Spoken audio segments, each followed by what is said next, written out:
Ayo Jimmy, and I am proud to be here with you this morning. Wumi, indeed. Good morning. Thank you. Frontline issues today for analysis.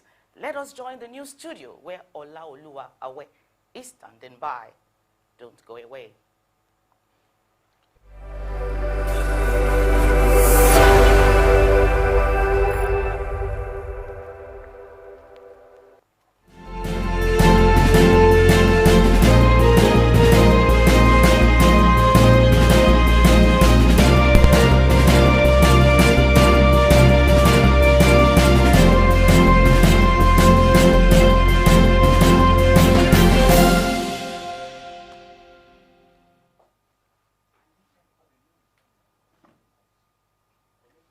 Good day. This is your daily news update on Early Exchange. I am Olaoluwa Awe, bringing you the latest stories from all around the world. This is because we strive to keep you informed and up to date on the events shaping our society. Now let's get to it. President Bola Ahmed Tinubu has met with the officials from Shell Petroleum Development Company, SPDC, to discuss investment opportunities in Nigeria's oil and gas sector. President Tinubu at the meeting expressed the government's commitment to policy consistency and creating a favorable business climate to attract more investment. He assured the Shell management and other investors of his administration's open door policy and willingness to address their concerns. The president also emphasized his promise to Nigerians to attract fresh investment, stating that he will do whatever it takes to fulfill that promise. In response, SPDC official Ms. Yungnok expressed their willingness to increase investment in the country, particularly in the gas and deep water assets, citing the country's strategic importance and the prospects in the oil and gas sector. The Nigerian government also, through the Federal Inland Revenue Service, FIRS, has announced the Value Added Tax Directive initiative. This scheme aims to collect VAT from the informal sector, reduce multiple tax and streamline the informal economy. According to a statement by FIRS on Monday, they noted that they are collaborating with the Market Traders Association of Nigeria, MATAN, to collect and remit VAT from their members, especially those in the informal sector, using a unified system technology for this purpose. FIRS, who will be responsible for collecting VAT and other revenues for the Nigerian government, mentioned that MATAN has a digital platform to enumerate their members, providing them with a digital ID card and tracking their turnover, ensuring the VAT is properly collected and remitted to FIRS. The partnership between FIRS and MATAN aims to address multiple taxations in the marketplace. They will work with security agencies to curb the activities of touts and of unauthorized tax collectors.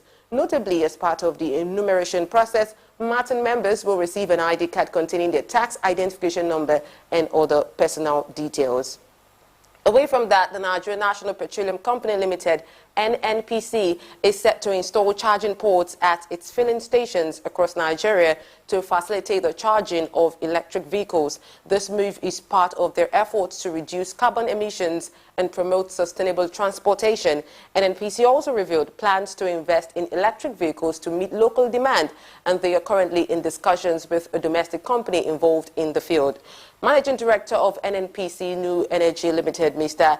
Kanayo Choko Odoi, said the company is collaborating with a startup industry in Maiduguri, Borno State to enhance the production of electric cars in Nigeria. Mr. Odoi emphasized the importance of investing in human and technological capacity development to enable Nigeria to compete globally and achieve the federal government's target of net zero carbon emissions by 2060. Away from Nigeria, we move to Cameroon. The Cameroonian government has taken decisive action to address the potential pollution caused by plastic bags, aiming to protect human health, animal welfare, and the environment. The Cameroon's Minister of Trade and Environment, Luc Malgore Atangana, revealed that the nation had already banned the use of non-biodegradable plastics in 2012. These plastics cannot be broken down by microorganisms, leading to blockages in waterways, landscape deterioration, and a decomposition process that takes centuries. Even when they eventually break down, they release particles that contaminate the soil and water. Northwest Cameroon High Trade official Abel Foncha Gogomo expressed concerns over the government's inability to stop the illegal smuggling of large quantities of the already banned plastic bags, adding that the discussion Cameroon Baptist Convention Health Service Agency medical practitioner Dr. Florence Tumasang highlighted the advantages of plant leaves over plastic bags, stating that plant leaves are easily biodegradable and do not pose the same long-lasting environmental threat. Furthermore, plant leaves contain antioxidants that are beneficial to the human body. Overall, the Cameroonian government's decision to combat plastic bag usage demonstrates their commitment to preserving the well-being of citizens, protecting the ecosystem, and reducing pollution. Now we move to South Africa. The South African government has confirmed that it will proceed as planned to host the BRICS summit in August, dismissing speculations of a potential venue change to China to avoid possible arrest of Russian President Vladimir Putin on war crime charges. According to statements by the South Africa's Department of International Relations, the 15th BRICS summit, as scheduled, is to take place from the 22nd to the 24th of August 2023 at the Sandton Convention Center in Sandton, Johannesburg. South Africa's Minister of International Relations, Naledi Pandor says Putin was yet to respond to the invitation sent to him, adding that there has not been any communication whether he would attend or not. Pandor also stated that all heads of the BRICS member nations have expressed interest in attending the upcoming summit. The BRICS summit is a coalition of influential emerging market economies like Brazil, Russia, India, China, and South Africa, with an objective of fostering peace, security, development, and cooperation among member countries. And now to the United Arab Emirates. Dubai's Road and Transport Authority, RTA, has teamed up with Al Futtaim Automotive to introduce 360 eco-friendly vehicles, including electric and hybrid models, for important conferences and events over a 3-year period. As part of the collaboration, Al Futtaim Automotive will supply 10 electric buses, 250 electric cars, 100 hybrid cars, and 10 charging units compatible with both direct and alternating current. These vehicles, which include advanced Volvo models, are equipped with smart technologies. The buses have user-friendly interfaces to assist drivers in managing their routes and innovative sensors for accurately counting passengers. They also have designated spaces for wheelchair users, according to Mata Altaya, the Director General and Chairman of the Board of Executive Directors of RTA. The partnership aligns with the UAE's goal of achieving climate neutrality by 2050. This objective is consistent also with the Dubai Economic Agenda D33, which aims to strengthen Dubai's position as a leading global urban economy by fostering closer connections with the private sector. The RTA has set ambitious targets to convert all its public buses to electric and hydrogen-powered vehicles by 2050. Additionally, they aim to transform all taxis into electric and hydrogen vehicles by 2040. These initiatives demonstrate the RTA's commitment to sustainable transportation and reducing carbon emissions. Still in the UAE, in order to enhance the state's investment strategy both domestically and internationally and to compete with the increasing economic competition from neighboring countries, the United Arab Emirates is planning to establish a new federal ministry of investment. The UAE Prime Minister and ruler of Dubai, Sheikh Mohammed bin Rashid Al Maktoum, announced this development on Twitter following a cabinet meeting where he revealed that Mohammed Hassan Al Sawaidi would be appointed as investment minister. According to Sheikh Mohammed, the objectives of the new ministry would include stimulating the investment environment in UAE and making the country's legislation and procedures more competitive to attract global investment. The establishment of the ministry reflects the UAE's commitment to further developing its investment sector and maintaining its position as an attractive investment destination. Additionally, the UAE will establish a Financial Stability Council to monitor risks and address any financial crisis that may hinder its goal of becoming a major global financial center. This initiative demonstrates the UAE's proactive approach to ensuring financial stability and safeguarding its position as a robust and reliable financial hub. The creation of the Federal Ministry of Investment and the Financial Stability Council underscore the UAE's determination to strengthen its investment landscape and financial sector, positioning itself competitively in the global economy. Away from the UAE, we'll move to Saudi Arabia. The government has announced that it will extend its oil production cut of 1 million barrels per day, which was announced in June, to at least until August. The goal is to increase oil prices, which officials consider to be too low. Russia also joined by stating that it would reduce supplies by 500,000 barrels in August. Oil prices, which briefly reached over $130 per barrel in March, are currently trading around $75 per barrel, despite a series of production cuts announced since October last year. Traders are concerned about high inflation and a possible recession in many major economies. The announcements made seem to have been coordinated to show Russia's commitment to the efforts of OPEC Plus in managing the market. According to Saudi Arabia's oil minister Prince Abdulaziz bin Salman, the country will take necessary measures to support.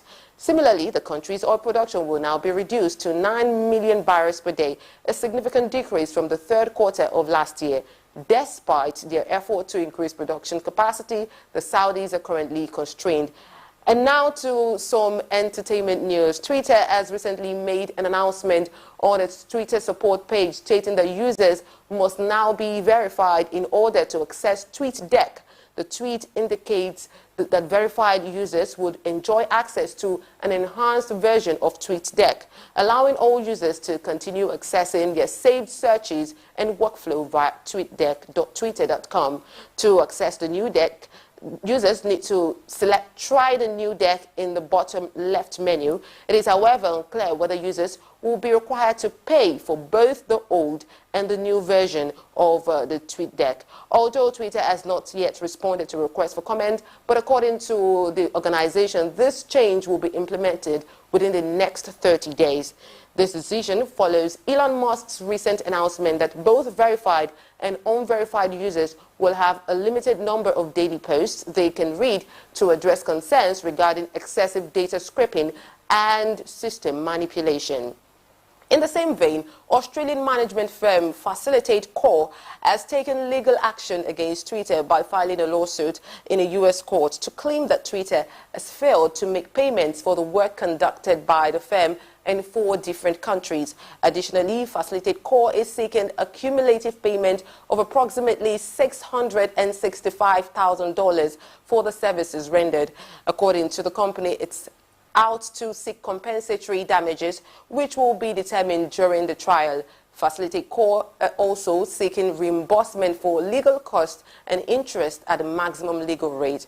In a statement issued by the firm on its dealing with Twitter, the company mentioned that between 2022 and early 2023, they carried out various projects for Twitter. Those projects included the installation of sensors in Twitter's offices in Dublin and London, completing an office fit-out in Singapore, and clearing an office space in Sydney. For these services, Twitter allegedly owes Facilitate Core approximately $257,000, $404,000 and $40,700 respectively.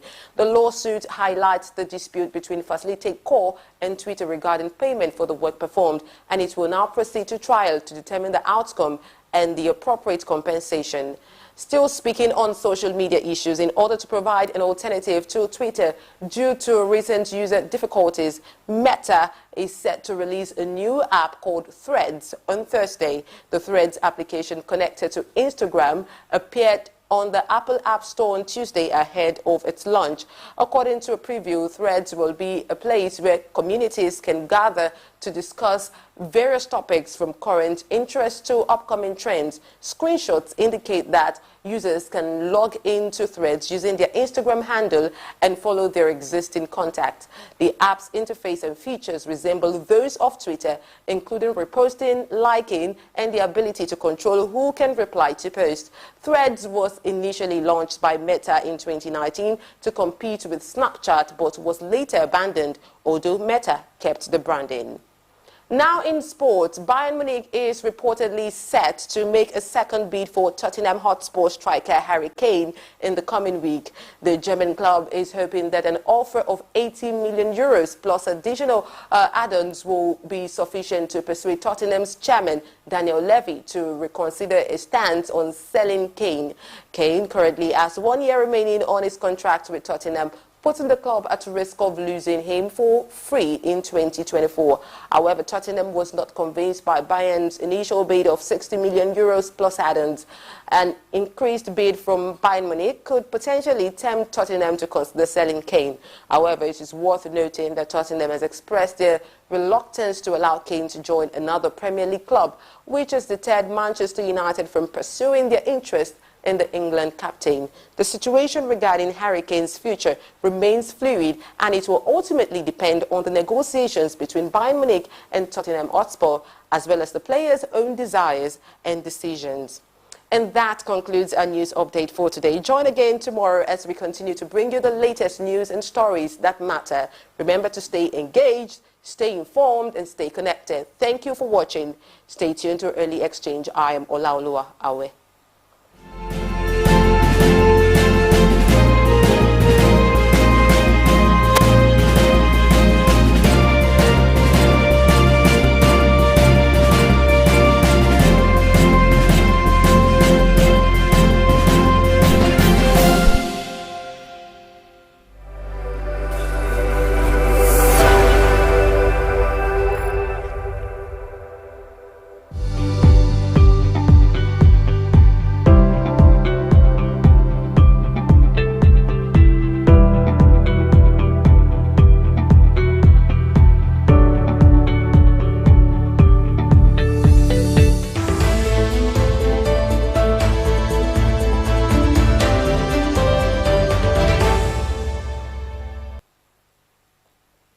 Thanks for staying tuned, and thanks a lot for giving us the news update today.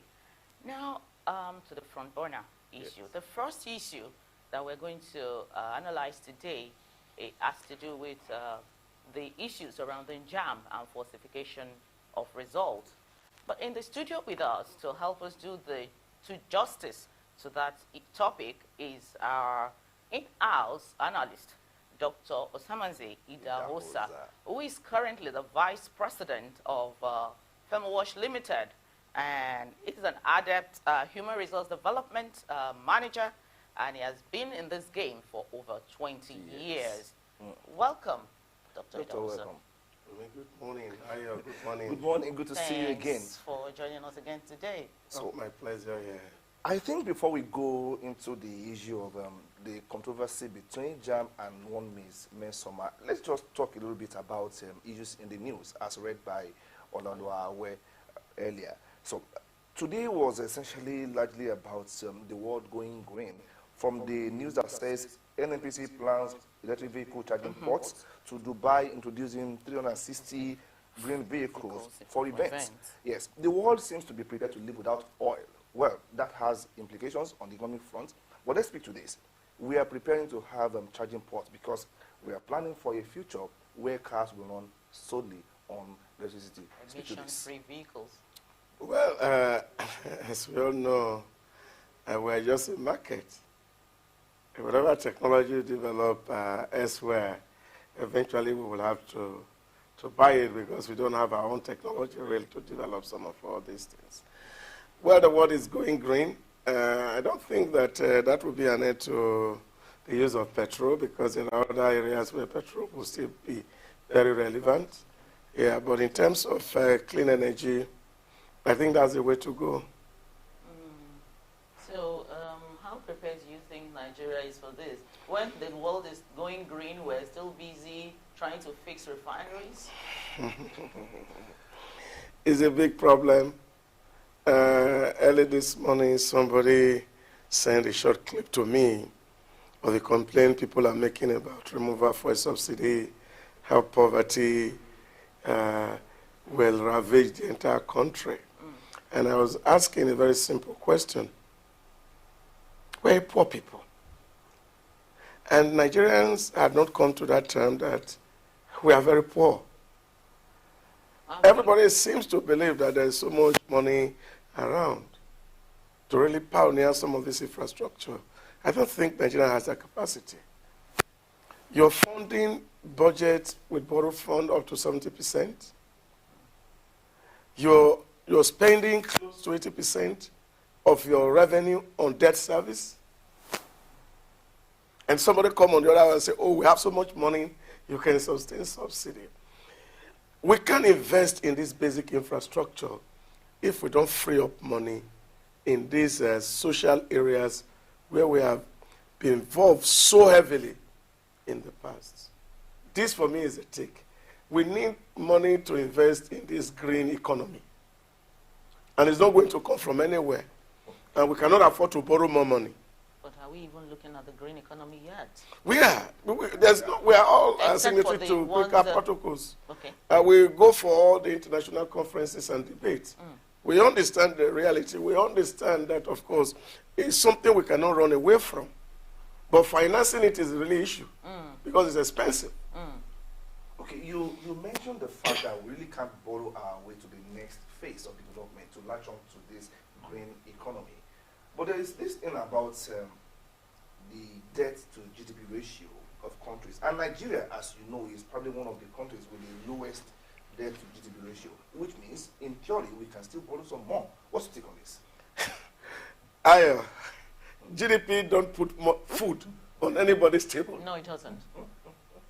GDP is simply an aggregate of all goods produced within your economy, and that's what it's supposed to be. Now, when you are looking at your GDP to debt ratio, also look at your debt to revenue ratio. Okay. We are the worst globally. Oh. Yes. And that's where the real issues are. Okay.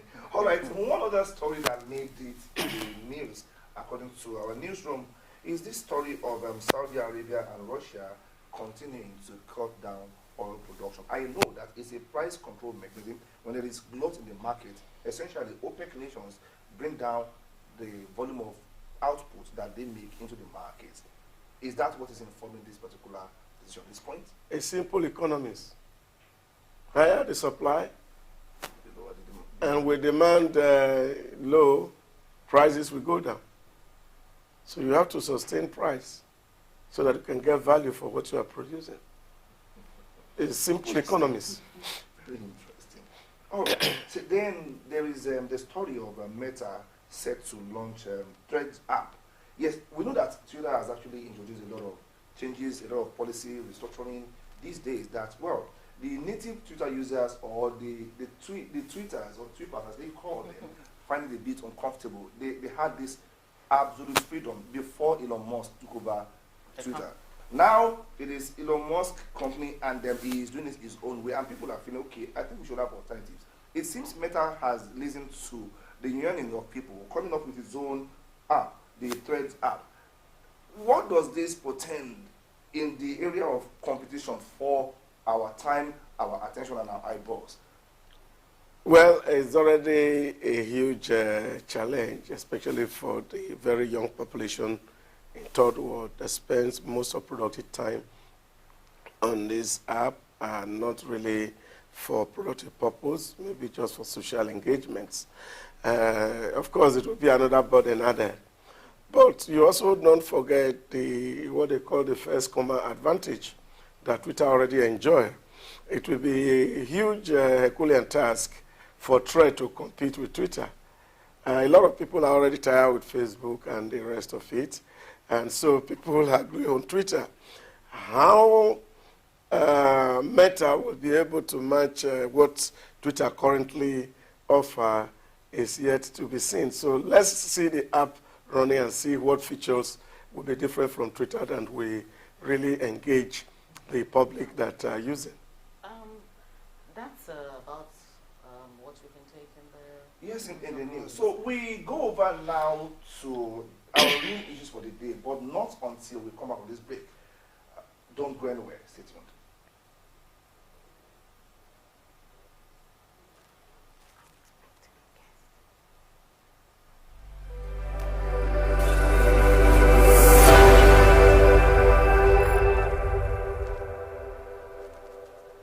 have seen the app. I told you people that everything is possible in this world.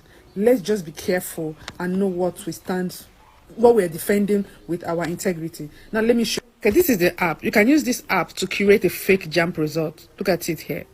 We open it. Look at it. You see? Create your JAMB. Create. You put your name. Let me be fast. Sorry. Let me be fast. Oginsima. See, this thing is going to generate a my JAMB result. This is what I'm telling you people to be careful. Let's know Oginsima. You put your registration number to 46. Let me say 222576. Blah blah blah. You know your registration number. You put your date of birth. Let me see. Put 06 March. I have to be fast. 06 March 20,000. Cerebral origin. I'm from Imo State. I'm from Imo State. Exam number, you put your exam number C56, no, C. Just put your exam number 564, whatever. Center number, let me put Government Secondary School in Owerri. Government Secondary School Owerri. Owerri. Your scores in English, I put 100. I want to give myself English 100. Your scores in physics.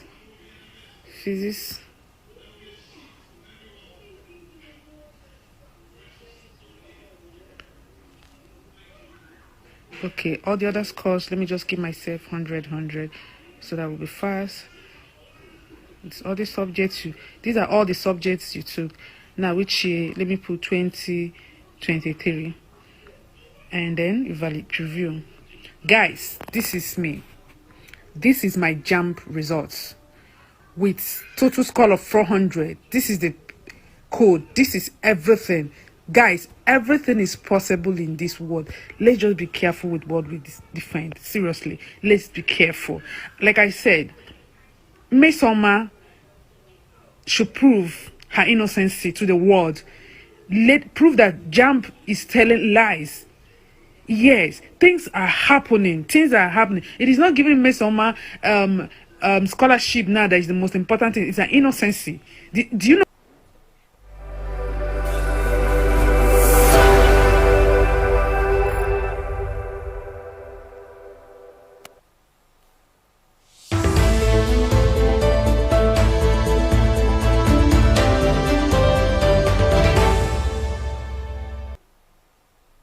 It's still early exchange on Soup News. That video you just saw is like an update to the story making the rounds yesterday and probably for some days now. JAMB has been in the spotlight for all the wrong reasons in the world, in a particular context, so to speak. We all know of this allegation of one Ms. Mesoma who says she scored 362 at the last UTME. But JAMB says she scored 249, which has actually been withdrawn from her even as at today. Now, it is unthinkable in some quarters. How did we get here in the first place? How did we get to the point where students begin to question the credibility of an examining body, which is not wrong in a particular context? But you see, JAMB used to be this almighty body that all of us revered. Where are we now? How did we even get it? Well, I think it's just the environment where we find ourselves, where people don't do things well as they should be. And I think JAMB created this room for this kind of public blackmail. Because if JAMB is a CBT exam, and these questions are predetermined and answers are also predetermined, the students should be able to see their result on the screen after exams. Exactly. And not wait for any result to be sent. So people know what they have scored right there in the exam hall, not to wait for another 3 days for screening or cleaning of results. There's no need for all of that. If you want to run a true CBT exam, run it. Let children write the exam. Then, of course, based on the level of performance, you can determine your cutoff point right from there. But having to wait and screen, you give room for this kind of development that we're seeing everywhere, Okay. especially in an emotionally charged environment like Nigeria. Okay. Now, just yesterday, I think JAMB spokesperson, in an attempt to clear the air on the issue, came out to say no, it's not. How strong would you adjudge this defense, particularly knowing that if a former minister had called for the forensic investigation of JAMB? There is no forensic investigation. Nigeria are too quick to jump into conclusion. JAMB is the examining body. My son wrote JAMB 2 years ago, 2022 JAMB, last year, I guess. The result sheet has their own photo on it. And it's different from what the Mesoma is parading. You see, somebody is making an allegation against an institution. People should just do peripheral investigation on this claim first and foremost. That this is the result notification that JAMB sent to everybody. Why will Mesoma own be different? There are a lot of people who wrote JAMB, over 1 million people. You can quickly do a sample, get people, 1 or 2 persons there, and say, let me see your own JAMB results. So I think what JAMB is just doing is that because a lot of people have played into this emotion, and we are quick in taking this kind of steps when some issues just come up. Because we're only looking for ways to unleash our emotions or bottle up anger against the institution of state. That's the way I see it. Okay, now, image matters in public perception. Yeah. If you engage in mud fighting, even if you are as clean as a cat, you will still get dirty one way or the other. Yes. How has this affected the image of JAMB? Yeah, but with JAMB coming to clear the a lot of Fabian gave a lot of details yesterday on Channels TV to actually speak to this issue. He talks about the age discrepancies on both results and our details. I think people will have also asked the little girl to bring out his exam registration slip to see what details on it and what is on the result, whether they are the same. Even when the girl had confessed that the barcode is written somebody else's name on our results.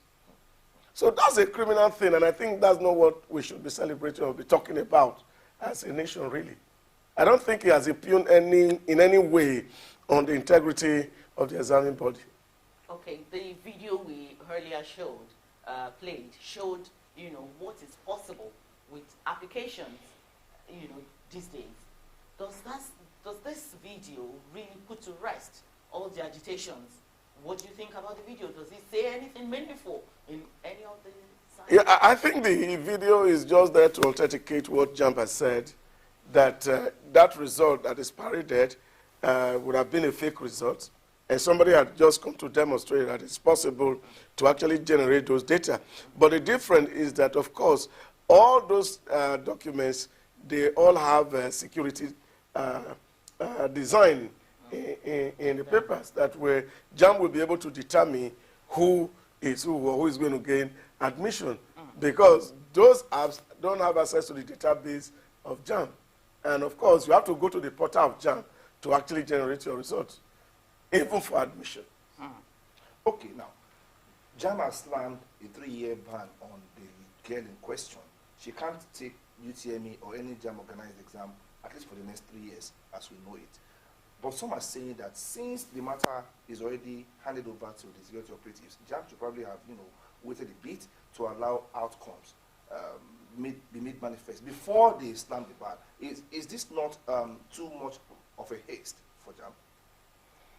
Well, you may say is there too much of haste, and I think JAMB has also done the audit of their system to see that, look, this was actually a case of a criminal act by a young person. I think what security agency should go to get to the root on how she arrived on that result. Because yesterday they showed details of all the queries she has made on JAMB Portal using her own mobile phones. Okay. So those data are there. So she should be able to prove where these other results come from. And this should serve lessons to people who are negatively smart in the environment, just compromising system and creating doubt and tensions where none exists. That for me is what it is. Because there's a whole lot that is going on in our system. We are using our ingenuity most of the time negatively. And this is actually demeaning and demarketing us as a people. But does this, because this subject is very critical and one has to treat it with care. Now, does this portend that JAMB website is for us? And what measures do you think should be put in place to safeguard such in the future? You see, JAMB says their database had not been hacked. So, you see, this is a real issue. It's just because we live in an environment where trust is very scarce and low. This is the issue. The examining body says nobody hacked our database. Our website is not hacked. The CAPS is still there. Anybody can go there and check. And it will log in and it will give you results. You see, these issues should not really command any national attention, really. Because when she says she had that result, it's simple. Let her send her login credentials. Somebody else log into JAMB Portal and see what result it will bring. It's possible.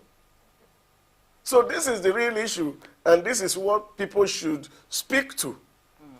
Yeah. I can see one small girl come to me and said, oh, the whole JAMB is corrupt. I've changed my result. How is it possible? We hear those moonlight story and tales from time to time, but it's to understand what really happened. And that's why JAMB came out yesterday to clear the air, so that those who are still in doubt should be able to see what the script look like, the result notification look like for everybody. And it's quite different from the one that is shown. Okay, so let's lay to rest the issue of the controversy between JAMB and Ezekiel. In one of my earlier conversations with someone, I stumbled on a particular piece of information which I think I rely a little bit on. And that speaks not to JAMB being corrupt, but to a particular deficiency in the area of quality control, talking about the strength of the questions. I know that a time was when JAMB questions were a bit tougher than they are now. So let's see this report, and then we'll come back with that discussion, whether it's just one of those fake conclusions out there. Let's have it.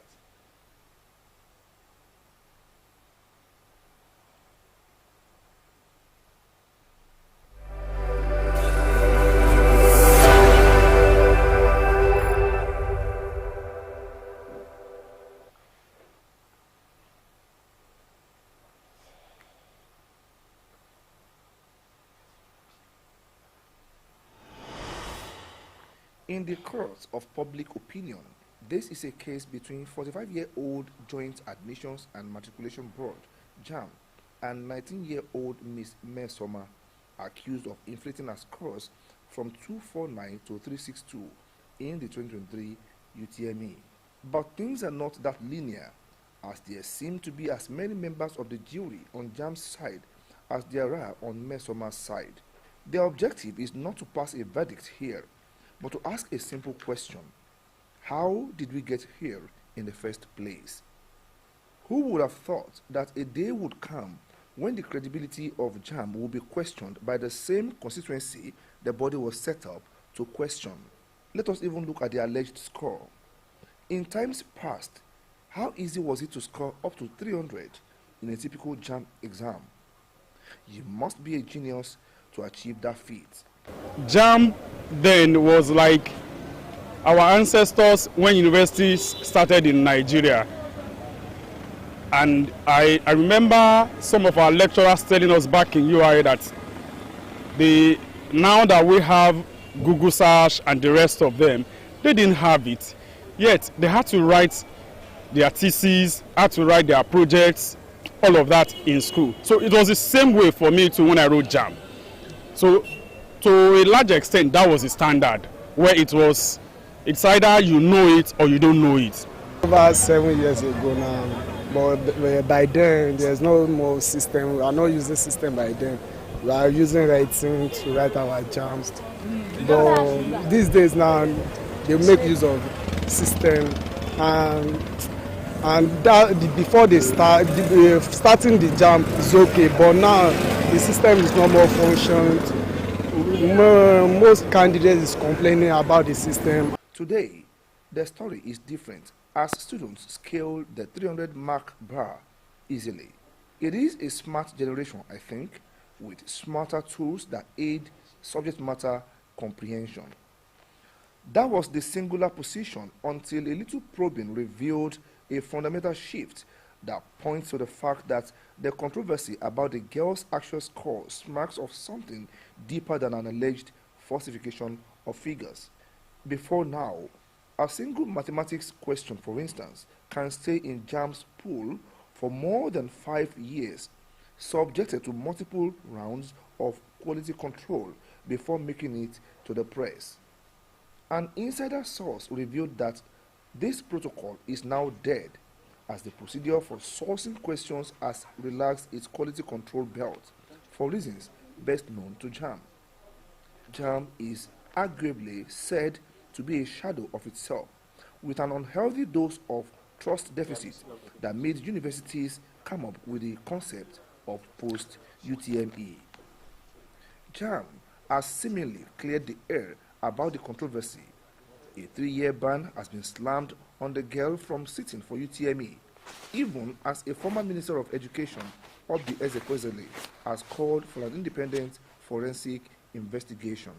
The longer controversies like this rear their heads, the more the possibility of JAMB suffering a collateral damage. Ayo, Jimmy, Souk News.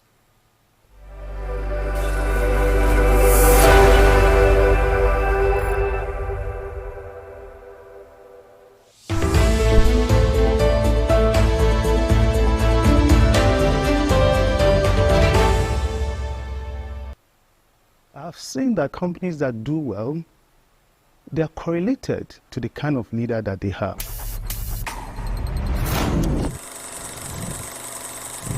What this is about is what I've observed working with leaders over the experience of my career.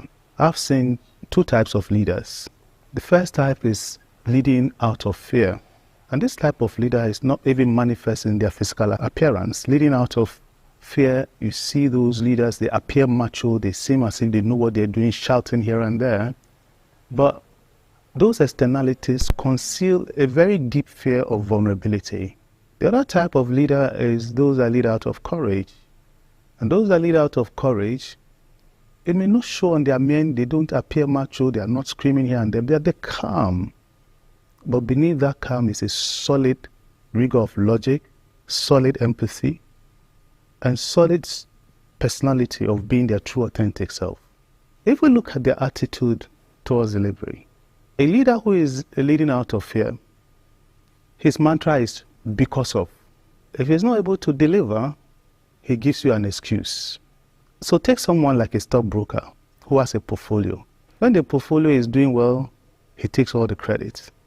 When the portfolio is not doing so well, it's doing poorly, he starts blaming anybody else because of, explaining his failure away.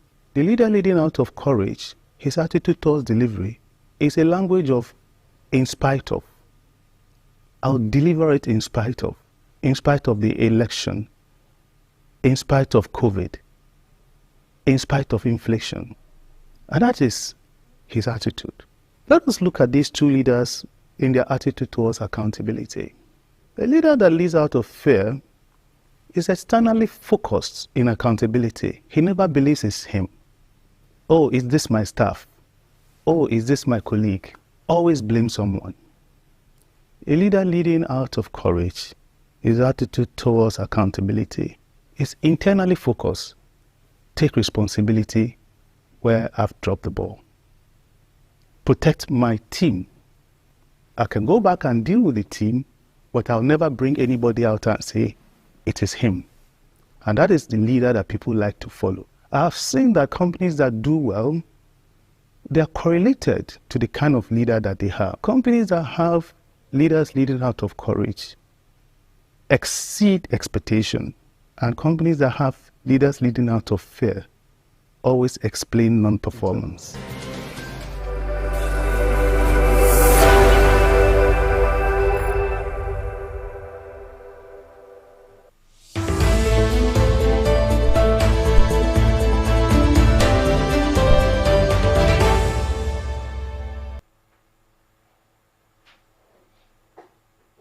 Thanks for staying tuned and welcome back. With respect to that video you saw, that report you saw on JAMB examination, I remember in my own days, when perhaps because there were not many computer systems then, we didn't have any issues like that. So now, how do you think in your days, what was it like with security issues, writing JAMB? How was it like in your days? Did you ever have any issues of falsification of results like this? Yeah, it may not be falsification of results, so to speak. You see, Ayo has spoken to one very pragmatic issue, which is the issue of quality control. And that has been a fundamental problem with all the exam bodies in Nigeria. There's very poor quality control. That's one. And number two, there's also a lot of indiscipline within the system. Don't forget that we've been having leaks papers. Even in those days where we were doing pen on paper, all questions are leaked before exam date. Yes. And of course, you can also take that one away in the era of technology. If you go on your telephone, there are 1,000 mobile apps that are directly connected to JAMB. Reviewing past questions. But how high then were the scores? Can you now, this is the real issues that bothers me in terms of that. How do they get the answers? Is it JAMB supplied answers? Because sometimes you also see in those apps that there are questions that obviously answers are wrong. Definitely, yes. This is the real issues with the exams. You see questions, you see them on the app, or you see them on past questions, you see the question and you know the obvious answer, and these are issues that have to do with date, and you see answers wrong in so many of the subjects. So this is even a big problem, because we, as a people, especially those who work in public space, don't do due diligence and give attention to details to be able to see that questions that come in, that somebody will have to be able to verify that the questions and their answers are correct. Okay, something speaks to that. In my conversation with a reliable source, I learned that in the times past, a single maths question, for instance, can stay in the pool for upwards of 5 years, 6 years, just to test its validity and ensure that it is the right question and it has the right answer. But it is on record that today, we don't have that quality assurance again. The mode by which JAMB sources its questions now leaves a lot to be answered. And this manifests in the quality. Now, in your days, and probably in my days too, to score 300 in JAMB exam, you must be a genius. It was not possible. It was not possible. I am not 362 out of 400. How? No, maybe we'll say the age of computer is helping out. It makes me look old anyway, even though I don't. Yeah, but I think what has happened, in those days where you were using paper, you don't find real past questions. And if you're really serious, you'll see, even in WAEC those days, after every 5 years or 10 years, you see questions repeated. So if you can actually take pain to revise past questions, because syllabus had not changed, you'd have exhausted the pool of questions from the scheme. And so the curriculum is there. And what you do is that you are pulling questions out from the curriculum. It's either that you are reversing the order of the options, or you are reversing the order of the question. So whichever way, the answer will be just simple. So if you do a lot of revision, working with past questions, you can even get 400. Now, yes. you know what beats me and came to mind when all these things started throwing up is, you know, I'm now wondering, you know, we have UTME, which is conducted by the universities. No, we are UTME, You know, UTME by Post- JAM, post- UTME by UTME, JAM. yes, yeah. Okay, so is that to say that, is that supposed to be a vote of no confidence on JAM? If I got Why to the reinstatement? Because that's like reinstating, you know, the exam, or the JAM already written. It's Or like is a- it just a revenue generating drive? No, I think it's more than revenue generating drive.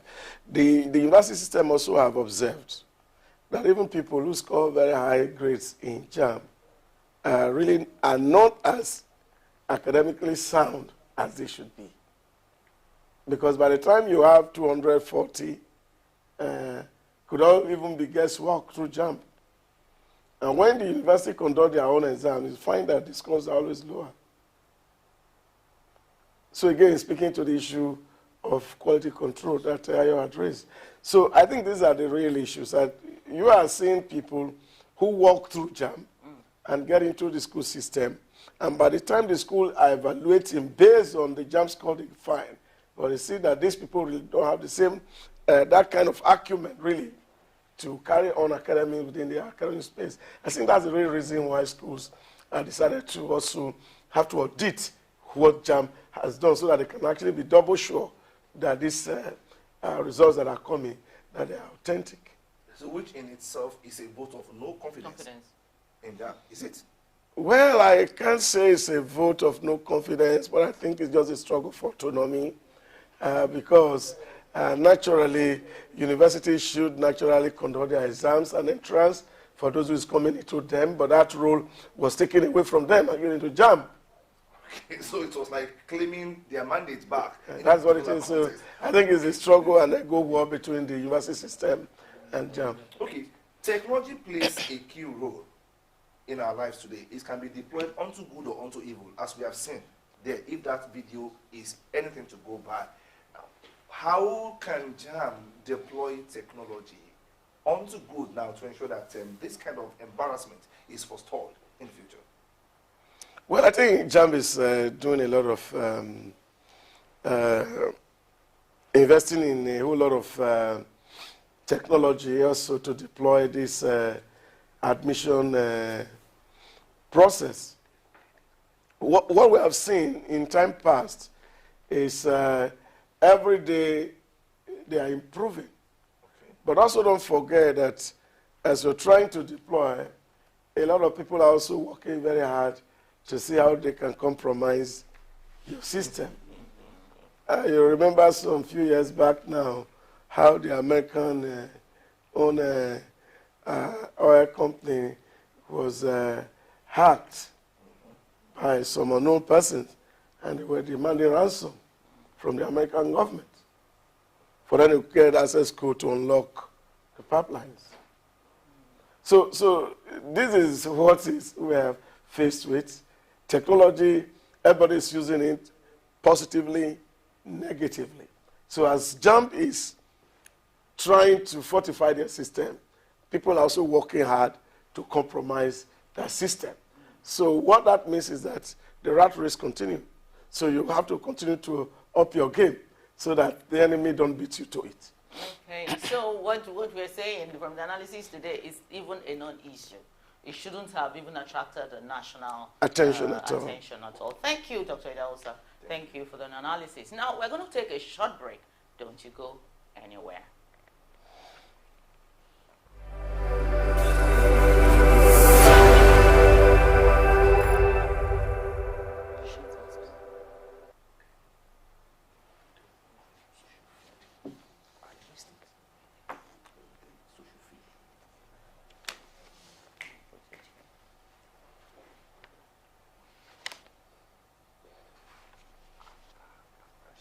Prices of housing in most urban areas are seen to be on the rise, and this has become a major concern for families and businesses as it's affecting people's ability to find affordable homes, and it is impacting the business community's talent, attraction and retention. This issue is not limited to one region, but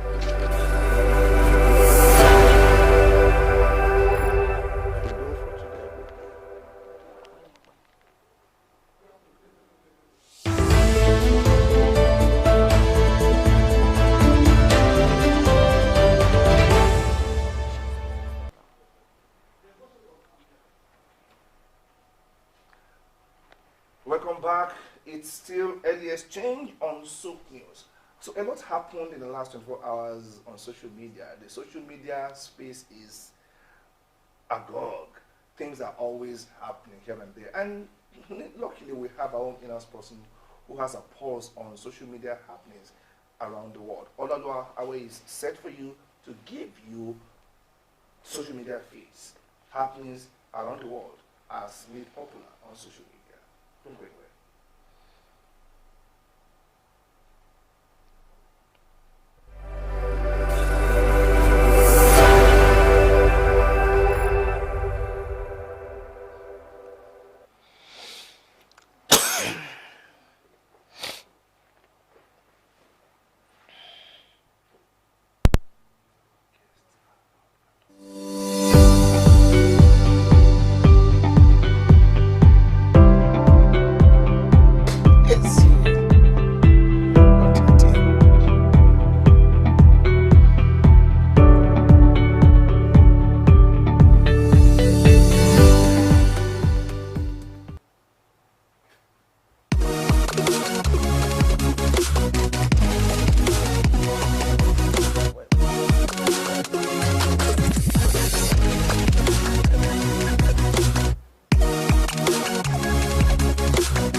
Welcome back again to Social Feeds on Early Exchange. I am Olaoluwa. This is where we bring you the trending topics and stories from all social media platforms. And you know what they like to say, that life online is quite different or slightly different from life offline. But of course, I am here for you today. The top 5 stories on the social media feeds today are NYSC, iPhone 15, Bank of America, White House, and Turkey. So let's get into it. The very first story trending is the National Youth Service Corps, NYSC. The National Youth Service Corps has reaffirmed its determination that staff are well towards capacity building for improved performance. Now, the Director General, Brigadier General Yeshau Dogara Ahmed, stated this during his address at the 2023 Legal Officers Workshop with the theme, The Role of the Legal Officer in Defense of the Public Service in Nigeria, held in Abuja. The issue of payment wasn't addressed by him, and well, we spoke to some corpers to have some idea if some of them have been paid since the last social feed we did on NYSC, where we got feedback that some of them were not paid for the month of June. But let's read the comments we have here to get you some ideas here. We'll start with this particular one from Isa Abdul Mumin. He says, after spending 4 years in the university, we find ourselves in a situation where we feel like slaves. It is truly disheartening. Mr. DG, it is important to know that some of us are living in remote areas without the support of parents or relatives nor friends. So we implore you to acknowledge the value of core members' lives and grant us our rightful entitlement. I think this man here is trying to let us know that some of them still haven't been paid for the month of June. What exactly is happening? I remember the last time we talked about this, the excuse given then was that it was an issue with the banks, that NYSC has sent the money to the banks that are supposed to distribute it to the core members. Then Isa Abdul continues with another tweet. He says, it is important to highlight that the monthly stipend of 33,000 naira given to core members is insufficient to sustain us until the following month, especially considering the current state of the country's economy. Pay June Alawi, please. And this is still the latest. So I take another tweet from Isaac Tobzi. Isaac Tobes' tweet says, why is UBA not paying our alawi? Can't we serve our fatherland in peace? This is, an issue that the NYSC and the banks involved here address. It is very important because it is still trending. That's so surprising. But let's move to the world of tech.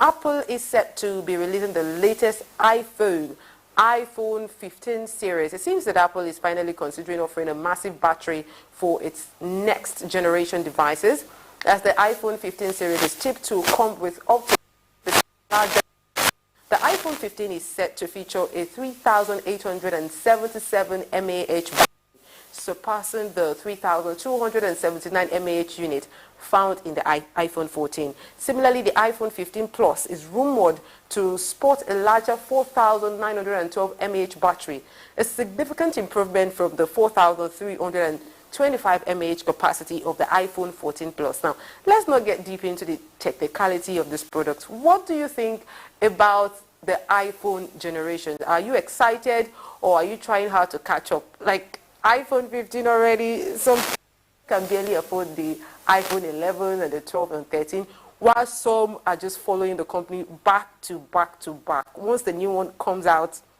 they go for it. Let's go for the tweets we have here. That's the opinions from people online. We get to this one. Ironia says, Apple should take a break now.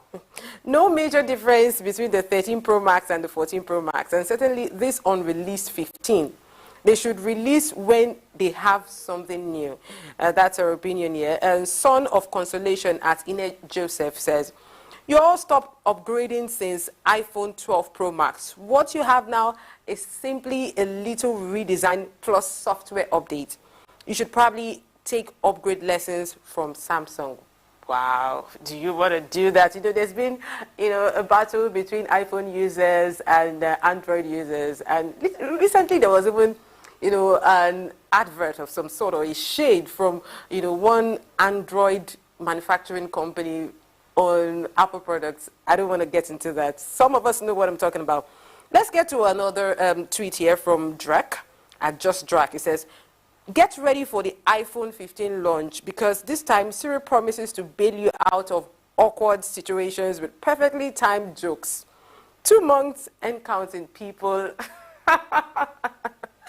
All right, now, Kojo Wood says, why don't you people stop buying so that they stop making new ones?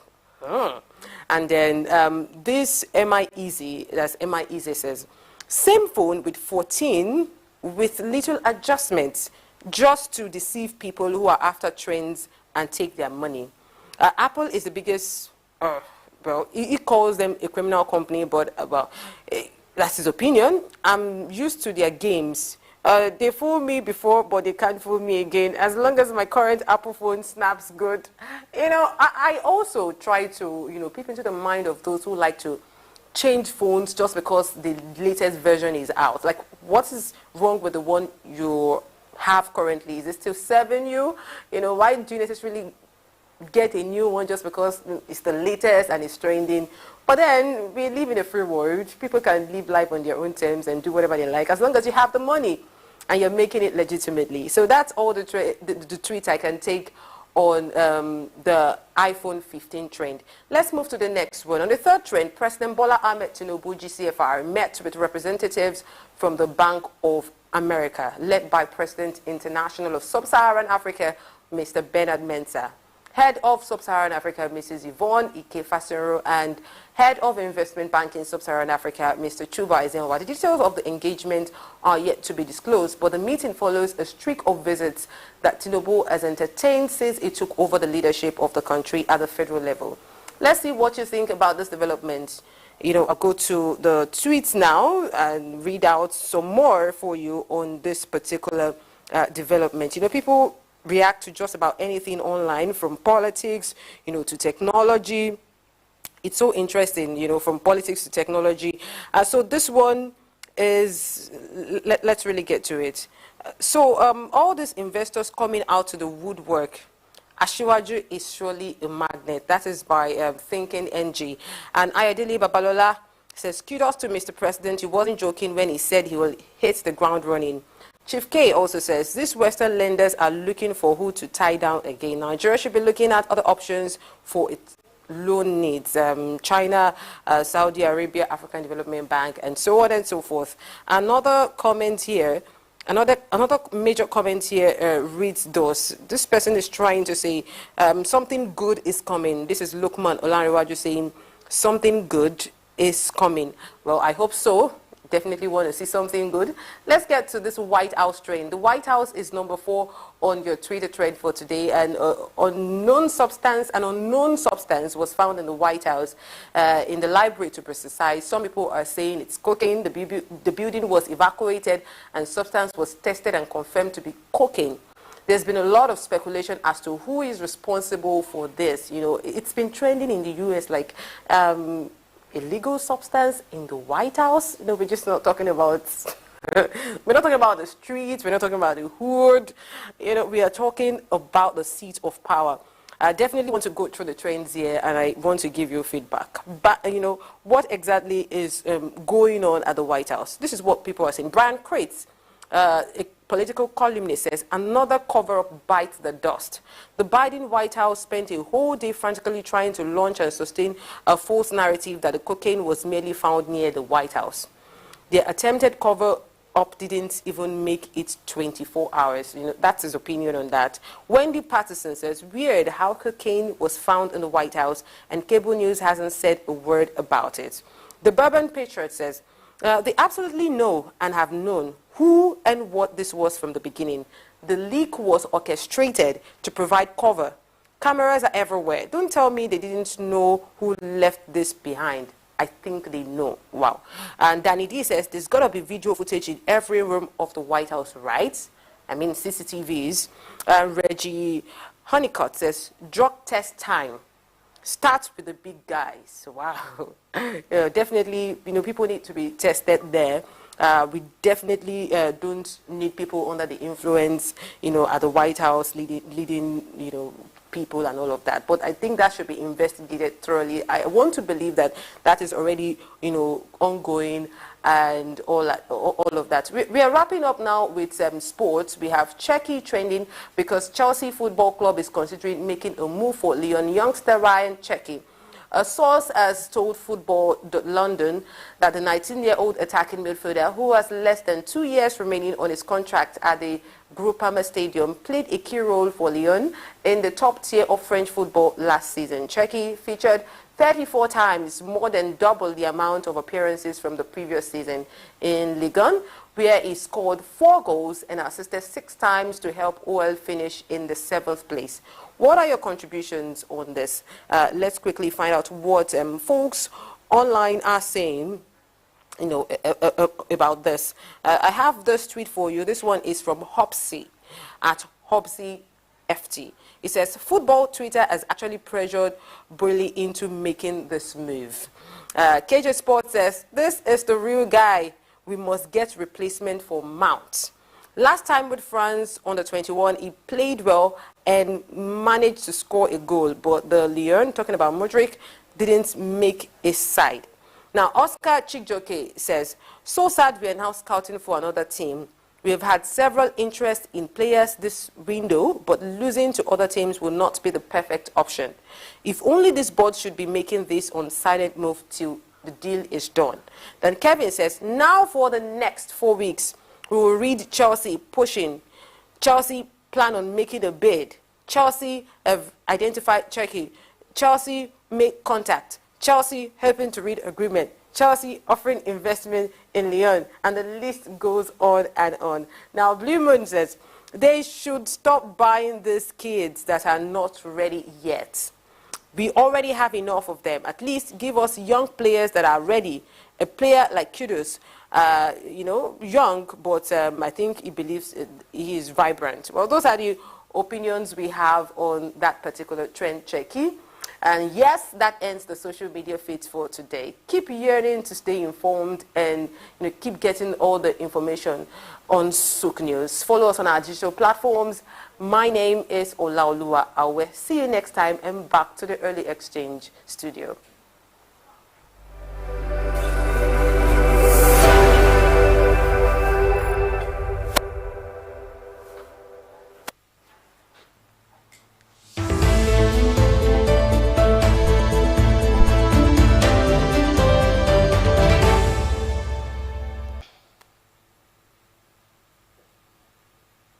welcome back to Early Exchange on Soup News. We're broadcasting live from Broad Street. Yes. What do you know about Broad Street? Broad Street is the center of commerce in Lagos State. What else do you know about Lagos, about Broad Street? Broad Street, on Broad Street we have major firms. Off Broad Street we have the CBN, we have the NSC, we have major banks dotting the streets of Broad Street. What you don't know about Broad Street are plenty. So sit tight as we bring you this report that will tell you what next you need to know about Broad Street. Don't go anywhere.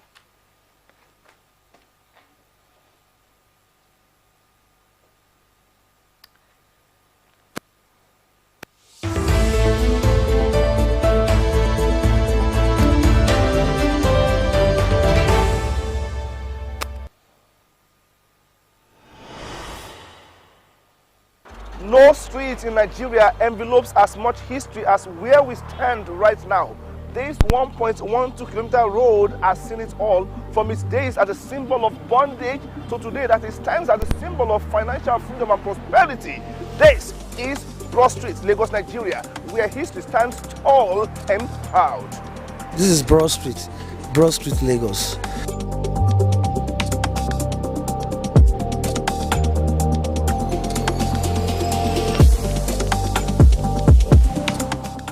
The fame of Broad Street dates back to 1872 when the Broad Street prison was established. Known today as the Freedom Park, it had an initial inmate capacity of 300 and has played host to notable political prisoners in Nigeria such as Herbert Macaulay, Michael Imodu, Anthony Enahoro, and Obafemi Awolowo. Beyond this colonial prison monument, Broad Street is the home of the first general hospital in Nigeria, established in 1893 as a British military hospital. It is the home of Western House, which upon opening in 1958 was a wonder to behold as the first modern building to open up onto two different streets. Broad Street is the home of the first bookshop in Nigeria, the first National Assembly building, and the home of the defunct Savannah Bank. The list is endless, but today, Broad Street, situated in the heart of Lagos Island, is the home of major financial players of the economy to create a productive rhythm for the cities of West Africa. What exactly is the state of some of these monumental structures on Broad Street?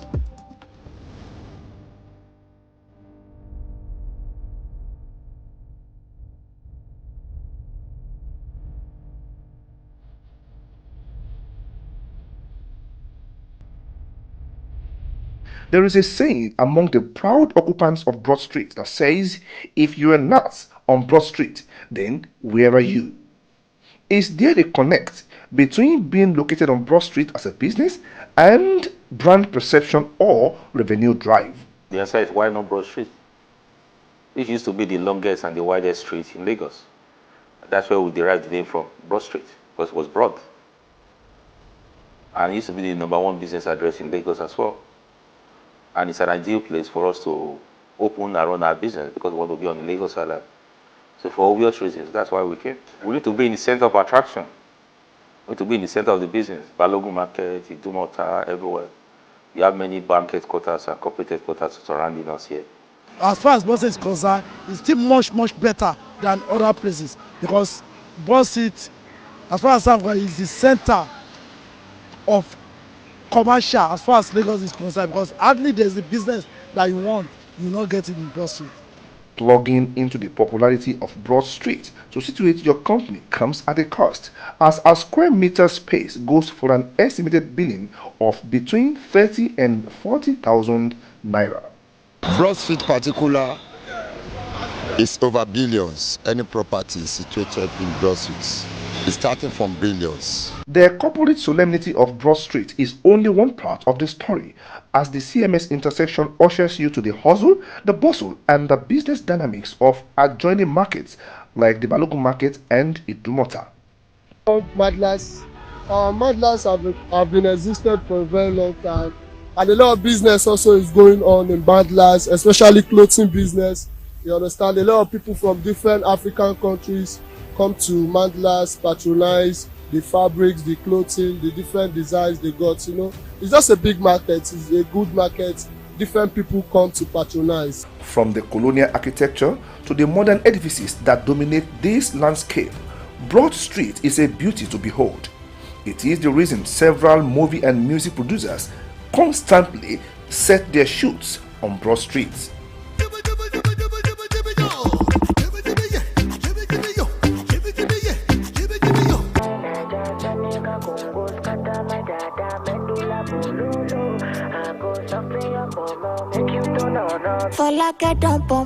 The preservation of that glory is the reason some business owners set up on Broad Street, a commitment that goes beyond profit making. Of course, this is the origin of business headquarters in the country. So the idea is for us to be here to increase our revenue drive. But most importantly is to reactivate the lost glory of Broad Street. So that is the goal. So for us is to add value and let people change the mindset. The mindset of an average business owners and business operators towards Broad Street and Lagos Island. That's the reason why we are here. It's not necessarily profit driven.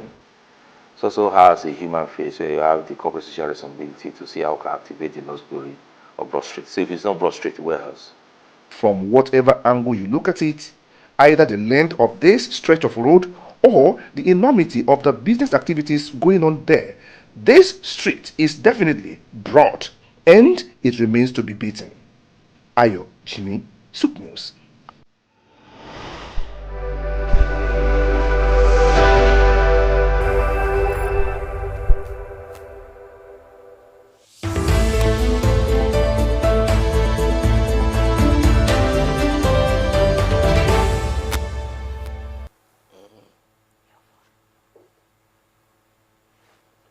Welcome back. The show is still Early Exchange, and that report about Broad Street, I want to believe, opened your eyes to quite a lot of things you didn't know hitherto about where we are located. That is where we are broadcasting live from Lagos Island, in the heart of Lagos Island.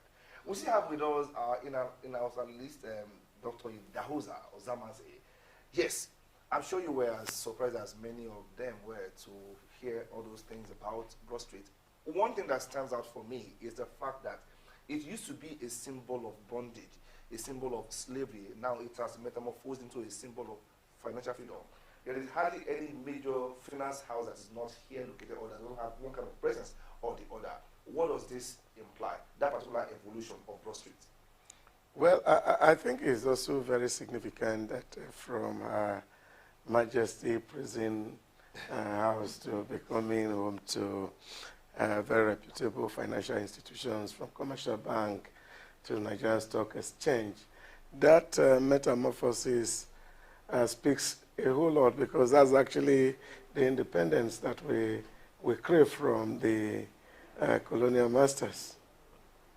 Okay. And being the vice president of Wash Limited, what does it feel like that you have an office, your head office located on Broad Street? I haven't seen the details and the historic background surrounding Broad Street. Oh, well, of course, it was not by accident that we came into Broad Street. We have looked at Lagos, the sixth largest economy in Africa. If Lagos was a country of its own, I could be probably competing with countries like South Africa and big countries like Egypt and the rest of them. So this is the heart of business. So you can't talk about business without talking it from Broad Street. The largest market in Africa is on Broad Street. And that's what we're talking about. So we're at the backyard of the biggest market, talking about what is happening, what opportunities are there for Nigerians, what we can leverage on the things that are happening in the financial service sector to actually give the inclusion so much desired by the Nigerian people. So for you, it's about the possibility of networking with like minds, with like businesses, is it? We are reporting businesses, so we should be very close to them. We should be in their midst, okay? Now, what does this have to do with bottom line? I like to assume that, of course, being on Broad Street and latching onto the history, the rich history of Broad Street, probably affects your bottom line positively. Does that? Well, of course, like you know, yes, bottom line, media is always there. As the conscience of society. That's what it is. But we are specializing in a very unique aspect of broadcasting, which is broadcasting developmental journalism. That is what we are all about. How to create wealth, how people can actually latch onto the opportunities that are within our backyard, and then, of course, become prosperous generally for everybody. So really not about our bottom line, so to speak. It's a kind of a give back also to society, to actually point people not just to the bad aspect of society, but to the positive side of society, where we can actually have people take advantages of what is nature has given to us. Okay, if we have to compare Wall Street, Broad Street to Wall Street, what would be your expectations, from Broad Street as a business? When we are growing, we will become like Wall Street. What makes Wall Street tick is also the stock exchange market in Wall Street. That's where trading is happening. So trading is happening here. It's not just only trading in stock. There's also a commodity market in Broad Street. So that makes it really different from Wall Street. So our own Broad Street is unique, and it's one area you don't just come to talk about finance. We're also looking at people who want to do shopping. Everything is available on Broad Street. Okay, on the very last note, the CEO or the president of Femi Watch Limited, in that particular video, spoke about restoring the glory of Broad Street, or helping to accentuate it, magnify the glory. Are there any plans that we don't know of that you're making to restore this glory? Any program coming, any plan like that? We can't talk about the history of Nigeria without talking about Broad Street. And so we have to put it on the limelight again, so that people will begin to know where our history starts from, how we got to where we are. So being here is spotlighting Broad Street, putting it on the global map, so that people can actually know its impact in our history, how it has contributed to the development, which of course we talk about in Nigeria. Okay, thank you, Dr. Idahosa. It's been an incisive time with you today. Now, from Broad Street, we're going into the rising cost of housing, particularly in Lagos. We'll take that after this short break. Don't go away.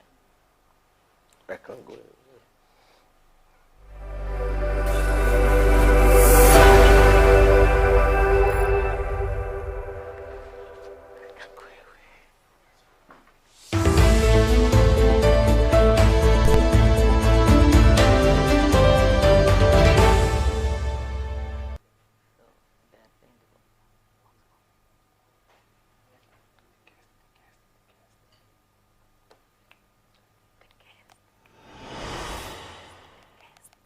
No street in Nigeria envelopes as much history as where we stand right now.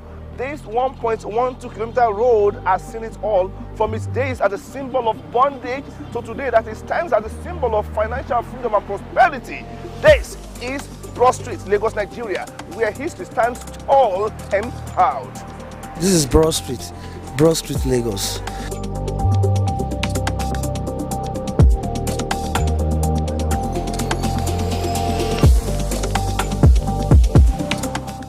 The fame of Broad Street dates back to 1872, when the Broad Street prison was established. Known today as the Freedom Park, it had an initial inmate capacity of 300 and has played host to notable political prisoners in Nigeria, such as Herbert Macaulay, Michael Imodu, Anthony Enahoro, and Obafemi Awolowo. Beyond this colonial prison monument, Broad Street is the home of the first general hospital in Nigeria, established in 1893 as a British military hospital.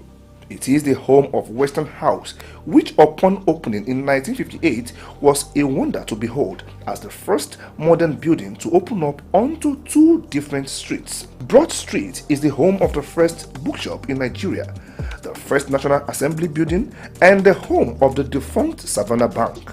The list is endless, but today, Broad Street Situated in the heart of Lagos Island is the home of major financial players of the economy to create a productive rhythm for the cities of West Africa. What exactly is the state of some of these monumental structures on Broad Street?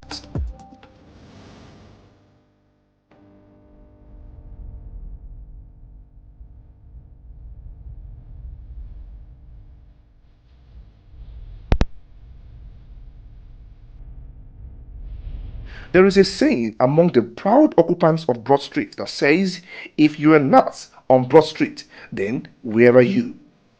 Is there a connect between being located on Broad Street as a business and brand perception or revenue drive? The answer is, why not Broad Street? It used to be the longest and the widest street in Lagos. That's where we derived the name from, Broad Street, because it was broad. And it used to be the #1 business address in Lagos as well. And it's an ideal place for us to open and run our business because we want to be on Lagos Island. So for obvious reasons, that's why we came. We need to be in the center of attraction. We need to be in the center of the business. Balogun Market, Idumota, everywhere. You have many bank headquarters and corporate headquarters surrounding us here. As far as Boss is concerned, it's still much better than other places because Boss Street, as far as I'm concerned, is the center of commercial as far as Lagos is concerned because hardly there's a business that you want, you not get it in Broad Street. Plugging into the popularity of Broad Street to situate your company comes at a cost, as a square meter space goes for an estimated billing of between 30 and 40,000 naira. Broad Street particular is over billions.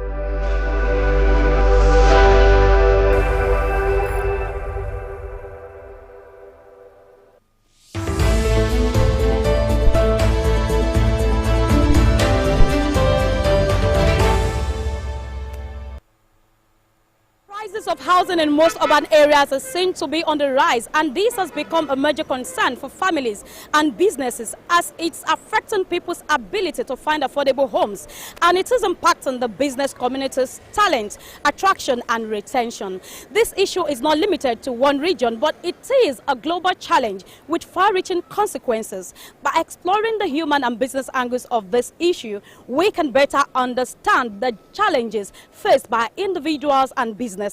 Let's uncover personal stories and perspectives from various individuals. My name is Grace Komolafe. Difficult because they don't take into consideration the tax bracket of the average Nigerian. You know, you cannot peg your rents at certain levels and still have legal fees, service charges. What's the other one? The other funny one. There's a name for it. Caution fees. Thank you very much. Caution fees and a couple of other fees here and there, which are completely exclusive of the rent. So you could end up paying, say, maybe $1 million, in the average suburban area in the metropolis, and then still pay nearly half of that. So you're paying $1 million for your rent, and you're paying nearly half of that for the extra charges. And you wonder again, do these people think that everybody can actually afford those homes? I don't think they consider these things. It's very problematic. It's very it's tough for the average salary earner or small income earner in a city like Lagos, or even in Nigeria generally, because the country is not in a very fine state at the moment. But I just think, as I said at the beginning, these real estate owners need to have a rethink. Then comes the issue of contentment, understand? Or let's say selfishness from landlords, understand? So like now, like the subsidy has been removed, everything has skyrocketed. So maybe some landlord will just feel like, okay, since the subsidy has been removed, everything has skyrocketed, so maybe I'll just increase my own rent too. And it's not proper, because it's just like we are stabbing ourselves, because to come back and hurt us.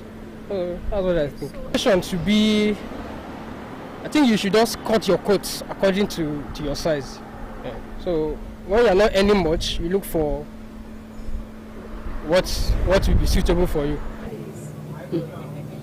I, for one, where I'm staying belongs to me and my husband. But I have a younger sister whom to pay house rent is something else. A house that they were living before she was paying 350, but now without prior notice the landlord came up and just increased it into 500 plus without any consideration, and before you know it they will say it's either you take it or you pack. Particularly for me, I would say provide more low-cost housing, probably we reduce the rates the house owners expect to pay and stuff, so probably we can work that out, but maybe low-cost housing.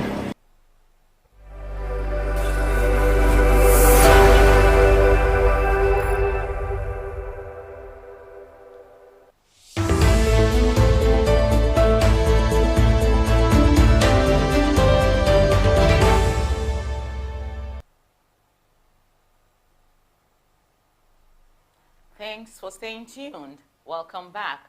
Now we're going to examine the rising cost of housing in Lagos. It is not easy on the populace. You can say that again. You know, and from the respondents we spoke with, you can see, you know, the challenges and what forces them to go to easier and cheaper environment to stay. So in the studio with us to do justice to that is Ambassador Mrs. Bukola Oloruntoba, the CEO, Goodly Heritage, and President, Team Focus Realtors Grow. Welcome to our studio, Mrs. Oloruntoba. Good morning. It's my pleasure to be here. Okay. Glad to have you here as well. Thank you. Okay. Housing is a major issue in Lagos in particular. Lagos, yeah. Yes, people say there is money in Lagos. I agree and I accept. But the cost centers are actually many, and housing is a major cost center. Would you just give us an overview of the housing crisis in Lagos State? Yes, thank you so much.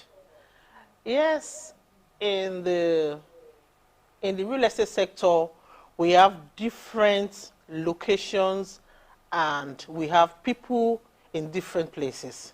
So the location you choose determine how expensive the place is.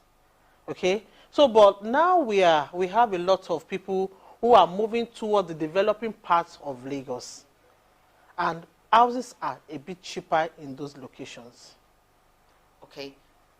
There is rapid urbanization in Lagos State. How is this affecting the cost of housing? Okay. It's actually the high cost of building materials is one of the major reasons why houses are expensive. Yes, it's the cost of building materials, and even before you can get a particular house that has good title on it, it's quite expensive. So government is playing a very huge role in this aspect. Okay, you mentioned the high cost of building materials. Is Yes. it peculiar to Lagos? Because I live essentially in Abeokuta, Ogun State. We build Okay. houses there also. And we source building materials from the same source as Lagos people. Why is it now a factor in Lagos State? Is it really? Well, it's because of how Lagos is being wired. How is it wired? Okay, because when you are bringing goods into Lagos, the cost is always more expensive than the other parts. So transportation is another major factor. Bringing things to Lagos is also another factor that affects the overview of the market, of the housing market.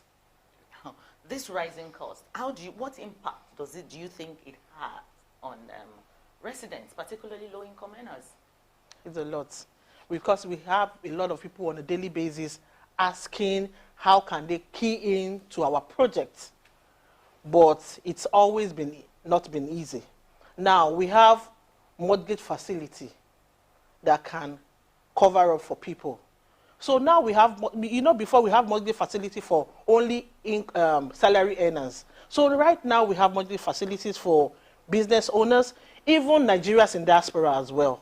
So the mortgage facility is giving authority to people, is giving them chance to key into the housing scheme right now.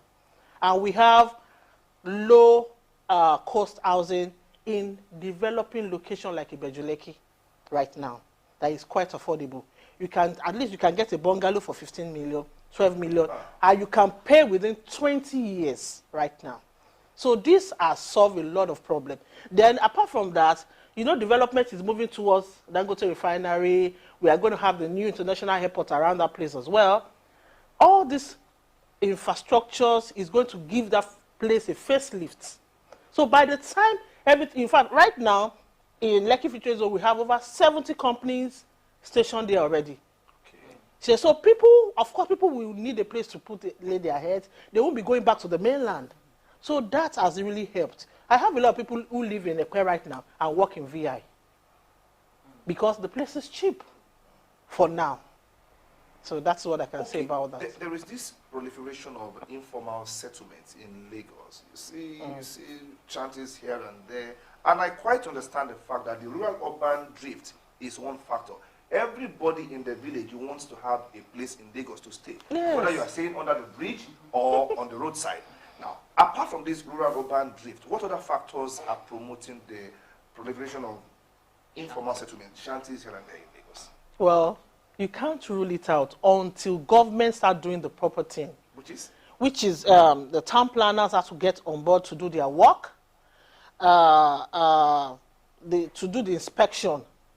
Till now, we have even uncompleted building that people are living. So I think government has the major role to play here to eradicate it, because it will keep happening. Some people even put low-income earners, they put low-income earners in their building to help them secure the place. Okay. So it happens everywhere in Lagos. Okay. Lagos State, as I know, we have so many low-income earners. What efforts, you as an investor, are you making? Because low-income earners are not going to sleep under bridges. Yes. They will have to also have shelter over their roof over their heads. So what efforts are you putting in place to accommodate low-income earners? The only way out is the mortgage. That is the only way out, is the mortgage facility. Because by the time you prorate the amount they're going to be paying, it could be 20,000 naira per month. Based on the length of years. Based on the length of years. So I think the major thing, and government needs to come into the mortgage facility as well to make it cheaper, because right now it's over 24%. It's over 24% that they pay. Okay, so we need the government to give rebate or loan. They should come in, partner with to reduce the interest rates. They can partner with mortgage companies, banks, to reduce the rate. In this case, a lot of people, even the housing that government built is also expensive. They are expensive. It's not, and it's high and mighty that was able to key into it. We have a scheme in Abidjan built by the government, but not everybody can afford it because it's high. Okay, because when you mentioned low-cost housing the other time, you mentioned 15 million. I screamed inside. Yeah. And I was like, really? Affordable. At 30,000 naira per month? Per month. Okay, maybe when the new minimum wage is implemented, or maybe that will become an affordable price zone for people. Now, one key way to, stem this particular tide and arrest the rising cost is to develop the slum. Because if the slums are actually developed, why should I leave my village and come to Lagos and sleep under the bridge here? Now, you are a private investor, so to speak. Are there plans for slum development, or you are solely focused on clients like Bumi, who are here? Anyway, I think we will need to look into that. We need to look into that. First thing first, those slums are places that are mostly waterlogged, if you notice. They are mostly waterlogged, and it's very expensive to fill before you start building. So everything still boils down to our government.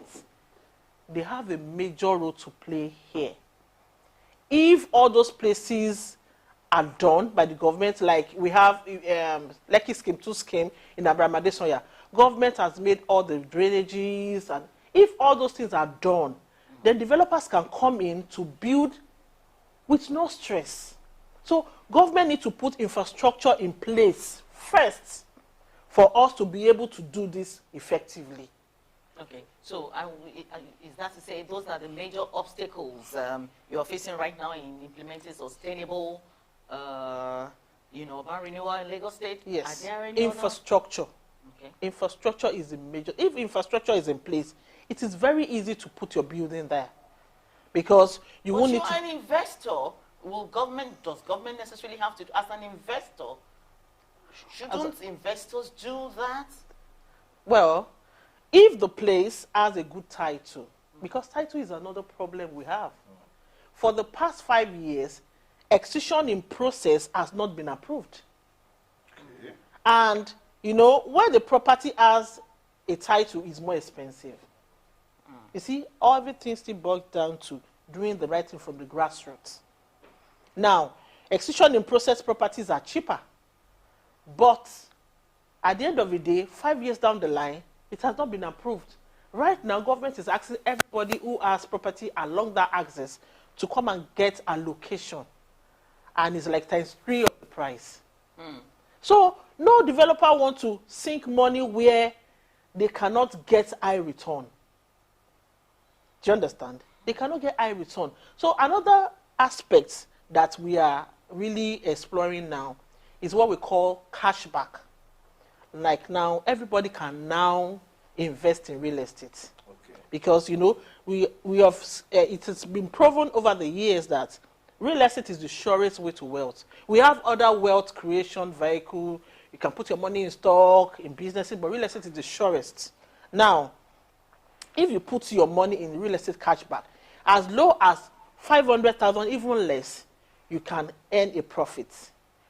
It's like you are doing crowdfunding. Okay. You are putting money together to buy a property. So you don't have to wait till you have 5 million, 2 million, 10 million to start. Even in the landed property, you can do cashback and you will earn a certain percentage in 6 months, 10 months, or 12 months. From there, I have somebody who has been doing this cashback for the past 3 years, and right now she's able to buy her own plot of land from the profit of the cashback. So how this cashback work? It is not a Ponzi scheme. If you put your money in cashback, you will get the receipt of the land, you will get contract of sale of the land, and you will get a survey. Just for you, that's as a shorty for you. Okay. If you choose to cash the money back, you can get it back. But if you choose to resell it, then the company buys the property back from you and you get the profits.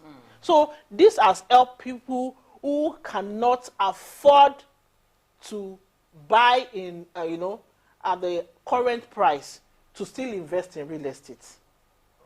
Okay. So that's how it works. Okay, so Lagos doesn't have so much of land mass because the bulk of the Lagos State's geographical area is water. Now, there's a particular talk in town about the possibility of considering vertical buildings. What do I mean by this? Instead of you buying hectares of land that are not available, why don't I buy the ground floor, someone else buys the top floor, exactly, and we keep having the skyscrapers? Yes, sir. Are you, as a developer, looking at that vertical property acquisition? Yes, so to speak? it's happening already. A lot of property companies that I partner with are already doing that. And before we even do that, we make sure that, like I have a real estate marketing group that would actually train young realtors how to sell, market the real way, how to be professional in all they do. Now, we sign MOU with all the partnering companies before we even market for them. All right. Okay, so from this, we have engineers, we have our own architects within the group that will check the foundation, from the foundation level to the steps all the way. So we have a lot of, in fact, we just finished a project in Ekate right now.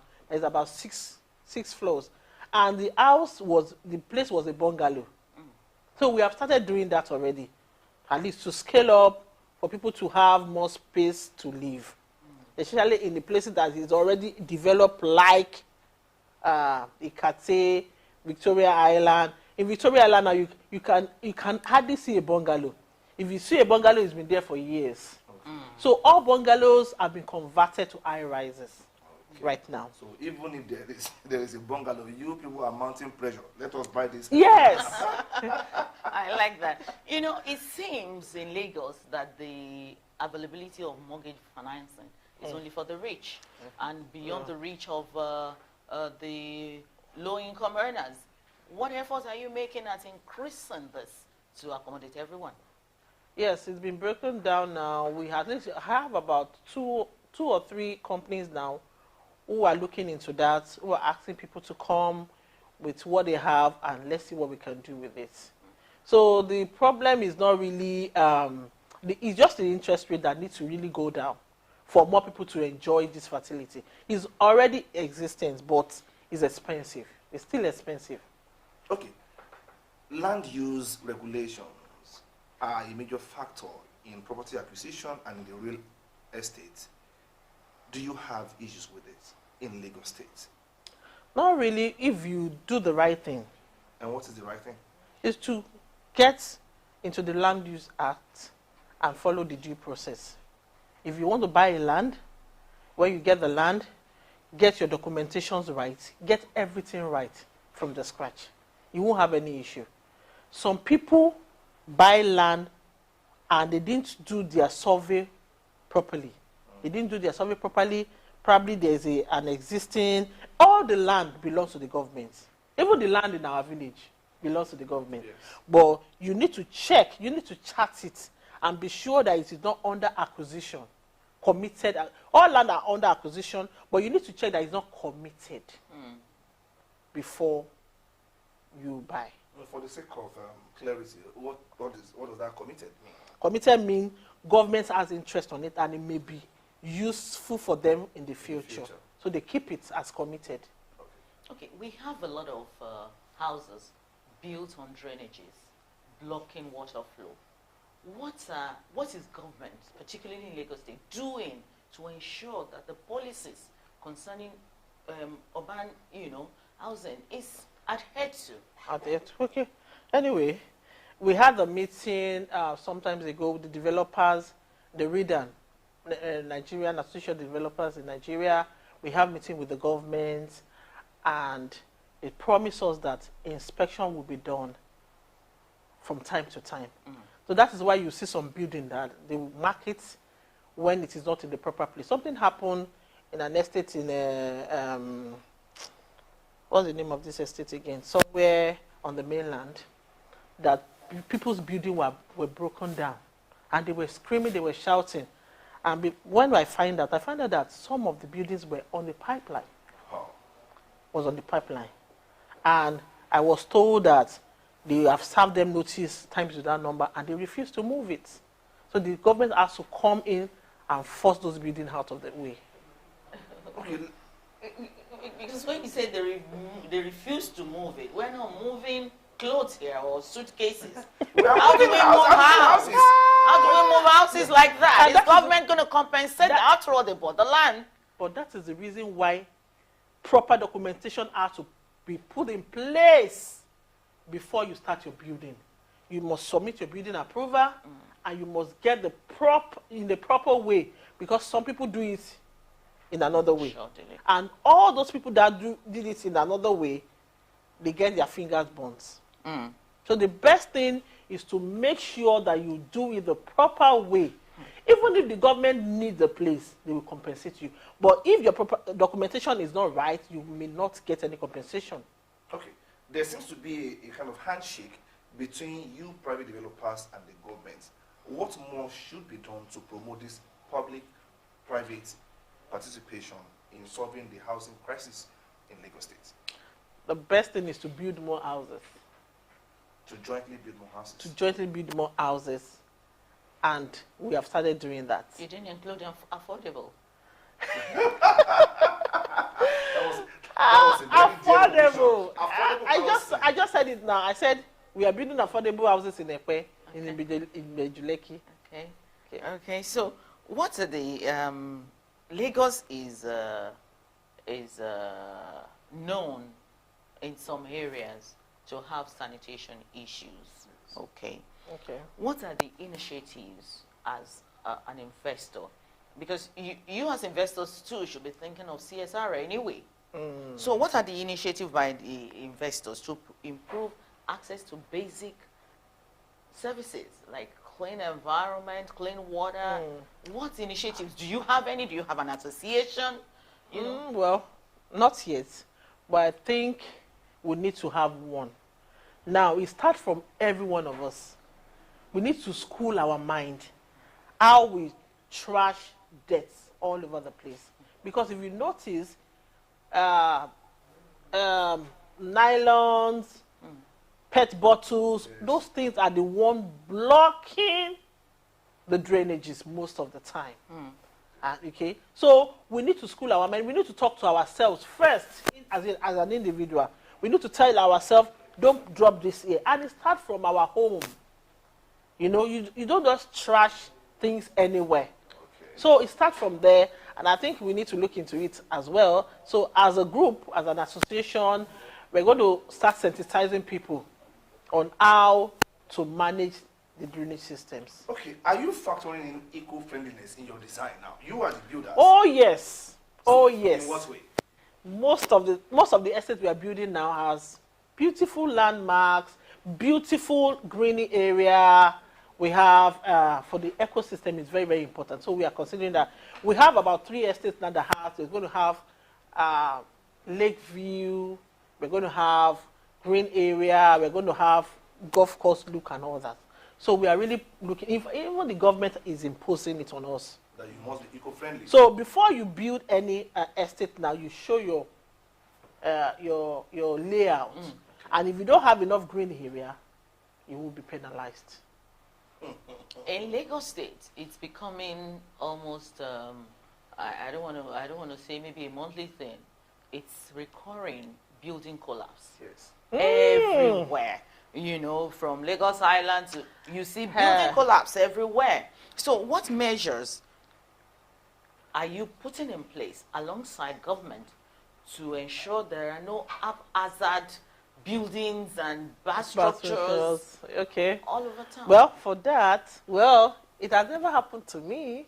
Okay. For my investors, no. Everything boils down to the developer and the governments, because inspection has to be done adequately.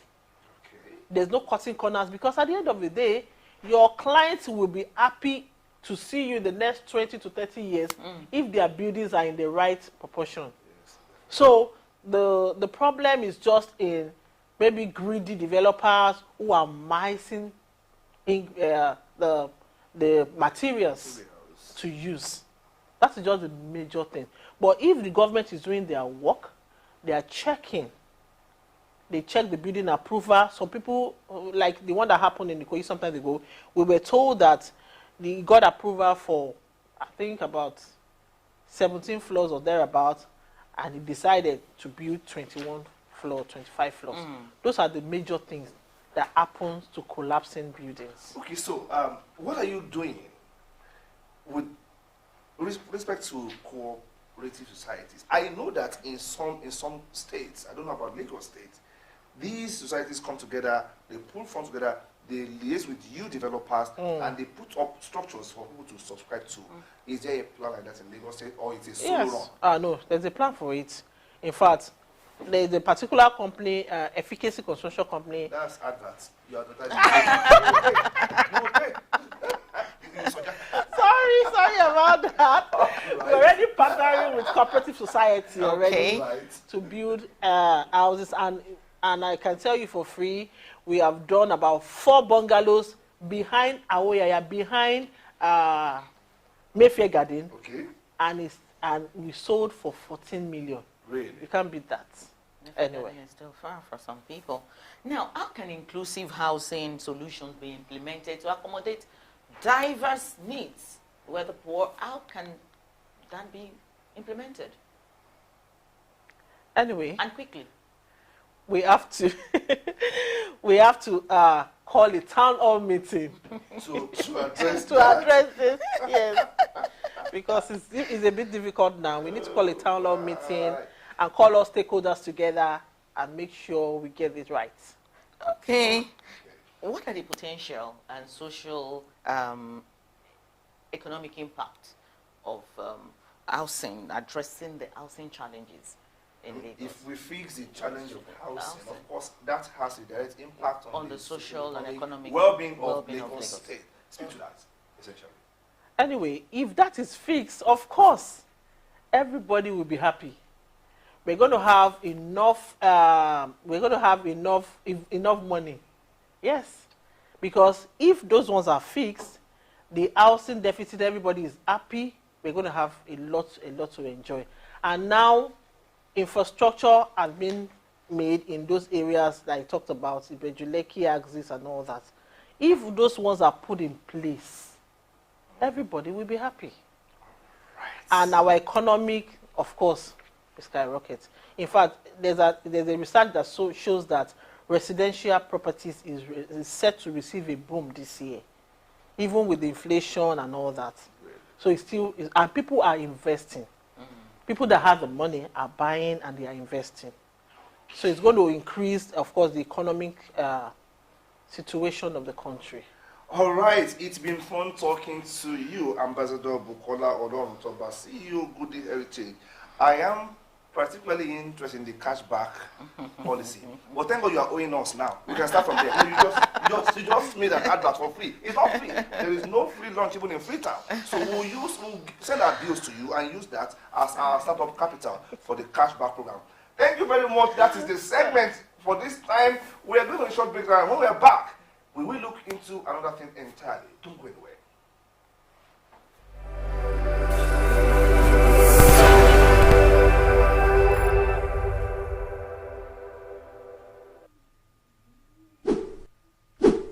There's a new scam in town. Come closer and listen. It's not different from the normal sha. It has been confirmed to be fake and fraudulent. It comes in form of an SMS or a WhatsApp messages containing link to access loan from Tinubu Support Group.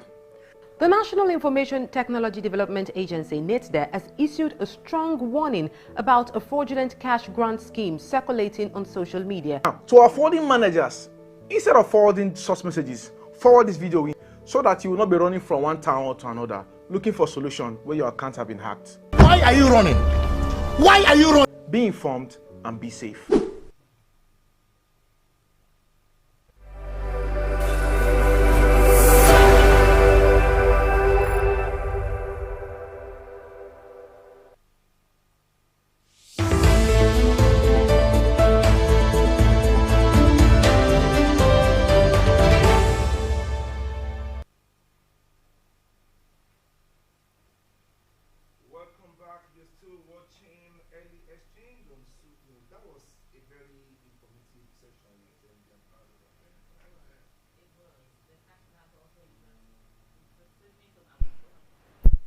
And I mean, that's a good investment point.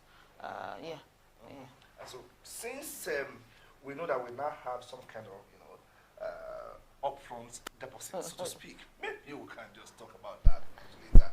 Okay, we move over to something else, which is critical. Of recent, the new administration of President Bola Tinubu passed the Nigeria Data Protection Bill into a law. It became the Nigeria Data Protection Act 2023.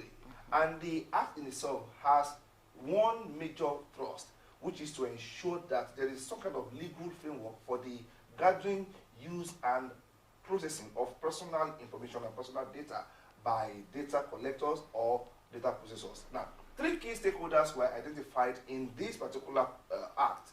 We have the data subject, which refers to you and I, whose information is being collected. Then we have the data processors and the data administrators. So to speak. Then the commission is there. Now, there are different shades of opinion. There are questions to answer. There are concerns in different quarters about the use of our data and this so-called Data Protection Act 2023. And we have someone in the house. I'll let Bumi do the introduction of the person. We have in the house with us, in the studio with us today, Mr. Ayo Esho. Mr. Ayo Esho is the CEO of 3C Consulting. Thank you for joining us. Morning, guys. How are you guys? We share the well. same first name. My Oh, name we is do. Ayo too. Good to have you.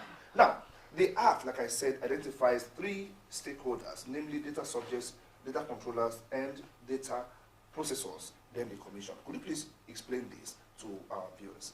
Okay, morning. So I think where we should start from is to just backtrack a bit. Okay. So the concept of the bill or the act now. was actually passed by the National Assembly before the administration of President Buhari ended.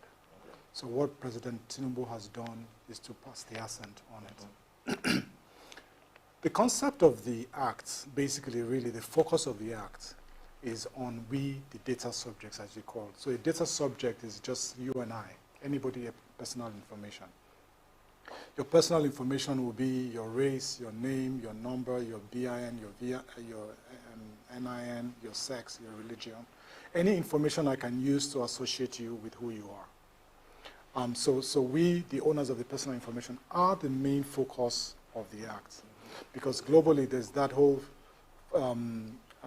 Information Act that says my information belongs to me.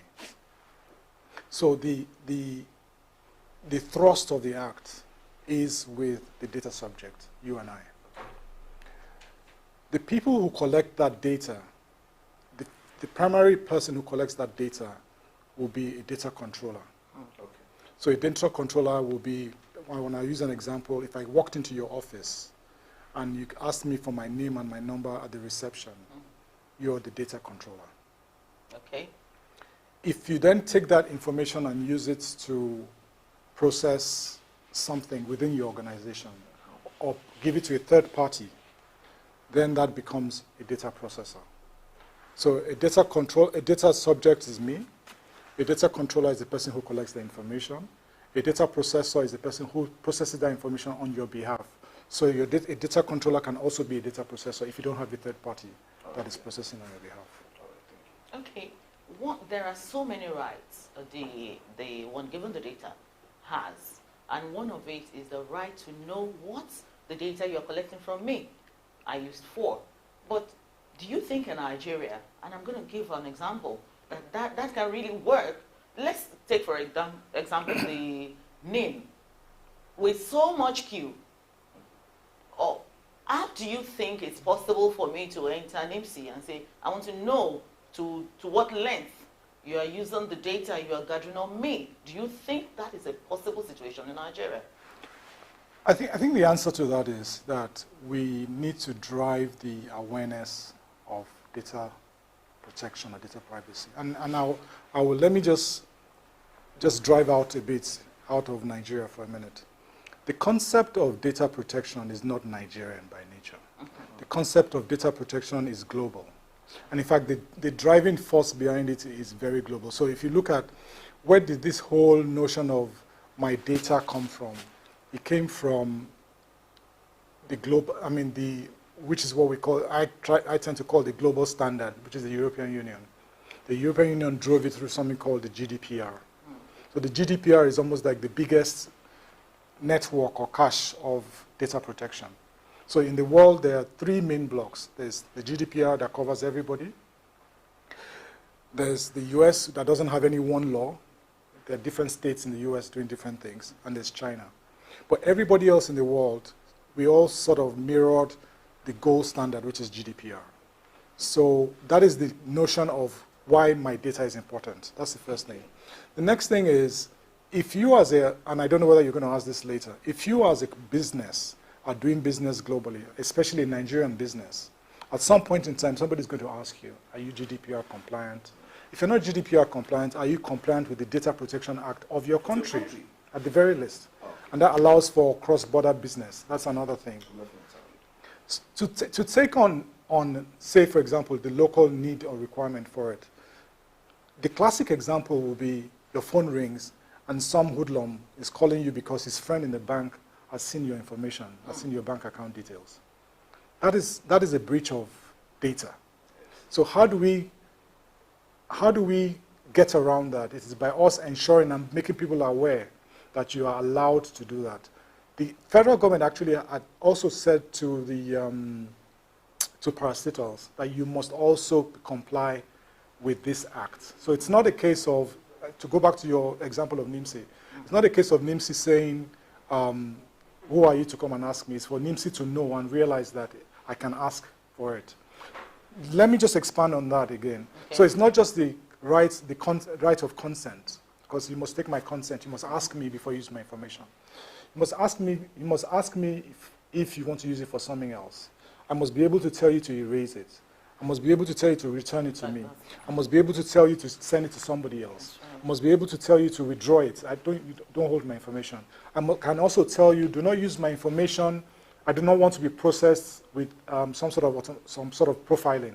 You know, you decide because my name is Ayo, I'm Yoruba, so I'm going to only earn so much money, so to speak.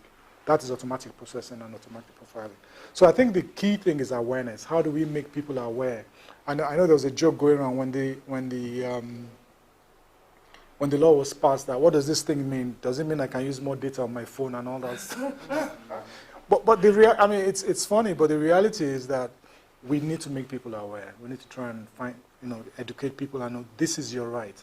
The focus of the law is the data subject, not the data processor, not the data controller, but the data subject. Okay, now, part of the rights that has been granted to the data subject is the right to rectification, which implies that if at any point in time I think I have issues with a particular data I have with you, I should tell you to update it, and that update must be swift and shared with third parties, as the case may be.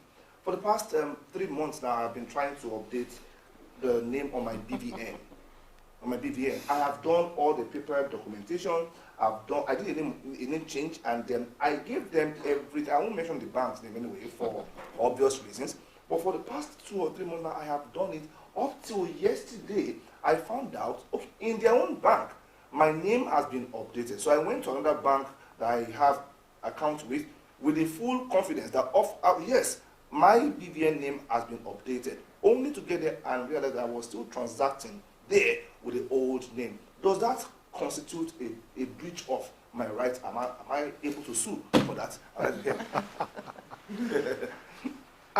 To be honest with you, let me give you the right answer. Okay. The right answer is that your bank has done the right thing. How? You've told me when you go to your bank, it has been changed in your bank. Okay, but in the other bank. Yeah. So the context is within what's the legal word they will use for you? Within the context of what we're doing, we're changing it. So we have not changed it. So it's a process. Okay. It's more of a process as opposed to we're not doing it. Okay. So it's not, we're not saying we don't want to change your data. We're saying we're doing it. Okay. The jury's out on that one. Okay. Semantics. You know, I've received messages a couple of times, right, by particularly this microfinance bank or loan apps, yes, saying, oh, this person, because he is defaulted in repayment, yes, and then they send the picture, they send this is wanted, is a fraudulent person. Such stuff, does that not constitute abuse of data? And how can that be stemmed? That is a total no-no. I mean, that is a breach. Because, one, nobody has you don't know them from a kettle of fish. And they don't have your consent to use your data. So that's a breach. The one thing I'm sure of, and I'm sure we've noticed, is that if the use of our data, like if you remember in the old days, somebody will send you, your star is this, praise the Lord in the early morning, all that has stopped because there is no consent to use my data. So I think the right thing to do, and I'm hoping that the commission, which is what it's called now, it's no more the bureau. The commission will, in fact, one of the powers of the commission is that they can, if they don't have the bandwidth, they can actually appoint companies to help them with those sort of things. So there's a need for the commission to also step up and say, we don't want these things to happen. That's the first thing. The second thing is you can actually also report. Okay. Yeah, you can send a message to the commission to say, you've gotten this thing, I mean, you don't know where they've gotten your information from, and it is wrong. There's a need to consent. If I didn't give you my consent, you cannot use my information. The only time, and back to what the data subject is allowed to do, if my information is being given to you for a particular purpose, the reason why I've given you the information, use it for that purpose only. As soon as you've used it for that purpose, then you delete it. You do not keep my information unless you've asked my consent to use it for, or to store it for. Obviously, if it's a court case or a legal case, there's a legal interest or a vital interest for medical reasons. That's different. But for day-to-day transactional purposes, do not use my information beyond what you've collected it for. Okay. For the sake of clarity, because you mentioned earlier that we need to educate the public about these issues. It's a very technical area. You mentioned the difference between bureau and the commission. Would you just explain that to our audience? It was formerly a bureau, now it's a commission.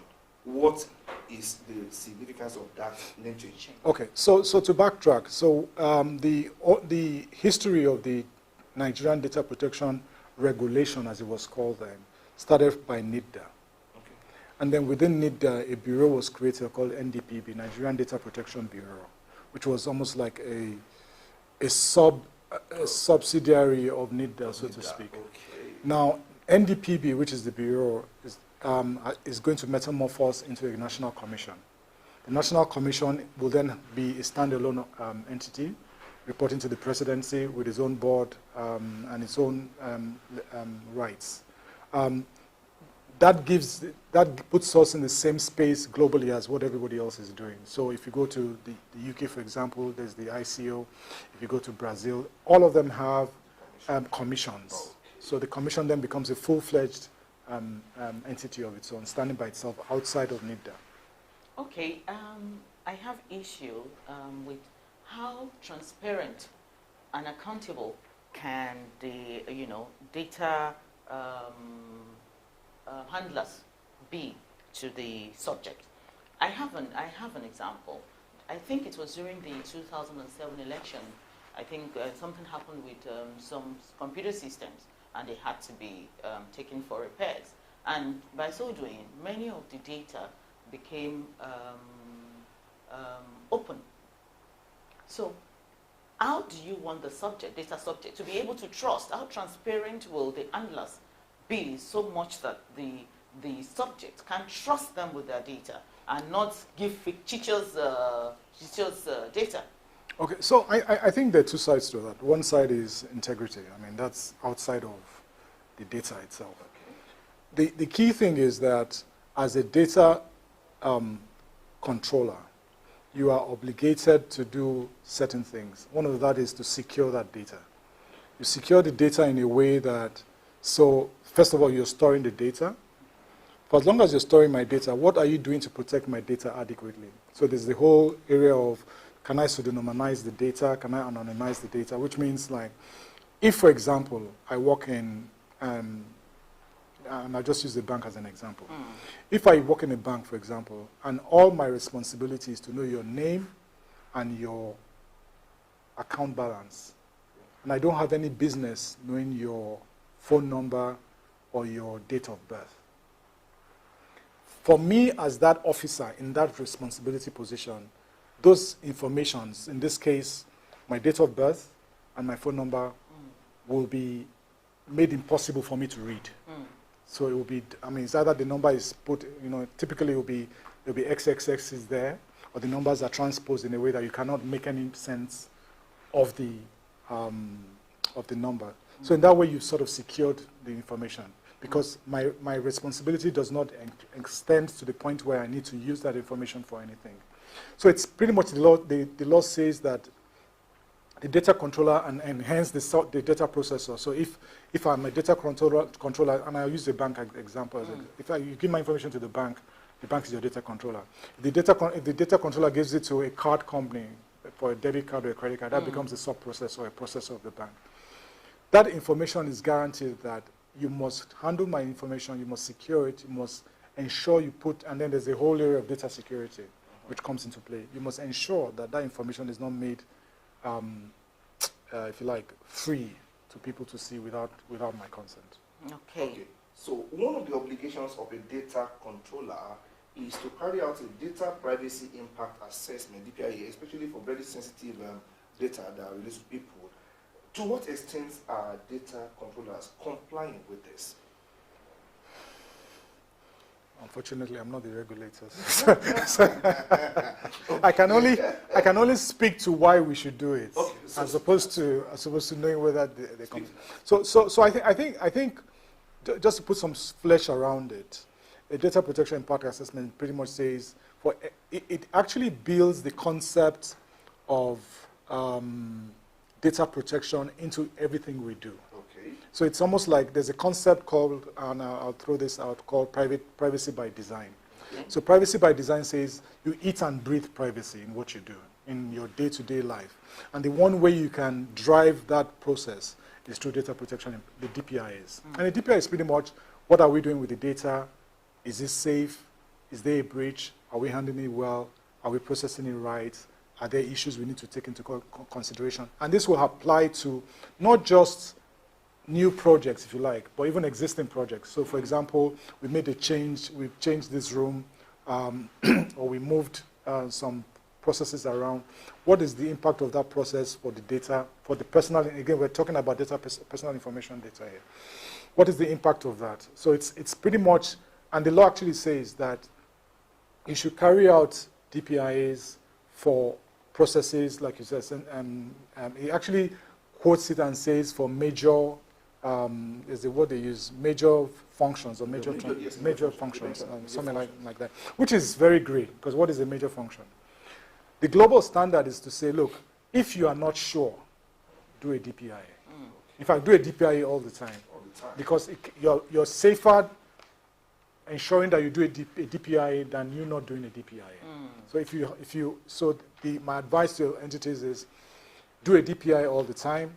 If when you do a DPIA, you notice there's an issue, you're not sure, it's gray, it's touch and go, then contact the commission. The commission will give you clarity on that particular purpose. Okay, now a bit, this is the question. This commission now, is it supposed to act as a clearinghouse for data? We have the BVN, data stored, we have the NIN, data stored, we have the driver's license stored, we have passports stored, we have lots of data. Is this supposed to be a clearinghouse for synchronization of all the data collected? No, the answer to that is no, they're not. So the Data Privacy Commission is pretty much just interested in how people, all of these other, if you like, warehouses of information you've called, how they handle our data. And I'll give you a classic example, which is the last thing that has been thrown up of recent. So the Central Bank of Nigeria goes, the banks should start collecting social media information. So the idea is that it will help us to profile for our KYC purposes information from account holders. And so the CBN comes up with this statement, I think about a week or 2 weeks ago. And the commission comes back and says, well, look, CBN, yes, it's nice for you to do this, but under what interest are you doing this? You really don't have the bandwidth, let's not use the word right, you don't have the bandwidth to declare social media information because there's no interest. You're not the police, you're not a hospital. What is the basis for which you are asking me for my for the data service? My handle. I mean, you're not really, so I'm sure between the commission and CBN you'll sort it out. But that is the sort of thing that should come up, where the regulator for data for us as human beings, you and I, is saying to the people who are storing data. So all of these other guys you've mentioned, BVN is a controller, immigration is a data controller, NIN NIMC is a data controller. Whoever is harboring data, they're data controllers. How are you treating this data? How are you using the data? Do you have the people's approval, consent to use their data? If they don't, can you go and get it? And if you want to go and get it, are you legally allowed to get their interest? Because if you're not the police, or it's in court, or medical, or vital interest, or national security, you must get my consent. You just cannot use my data because you have my data. Or somebody just happens to call me and I know that he's gotten my information indirectly from a regulator. That's a breach. How did he get my information? Okay, now, according to the Data Protection Act, now data cannot be transferred from Nigeria to another country. That's right. Unless specific conditions are met. I know you said you are not a practitioner. Can you please speak to it? Do you have an idea of some of these conditions that must be met before you can? No, I can speak to that. so let me, and this is very important. And also, if we wear a different hat now as business, okay. One of the things business will continuously meet is the notion of the fact that international organizations will demand that you have some sort of data privacy compliance about you. If you're doing business, there's actually a list of countries that we as Nigeria have, if you like, in a way, ascertained or certified that we can transfer data with regularly.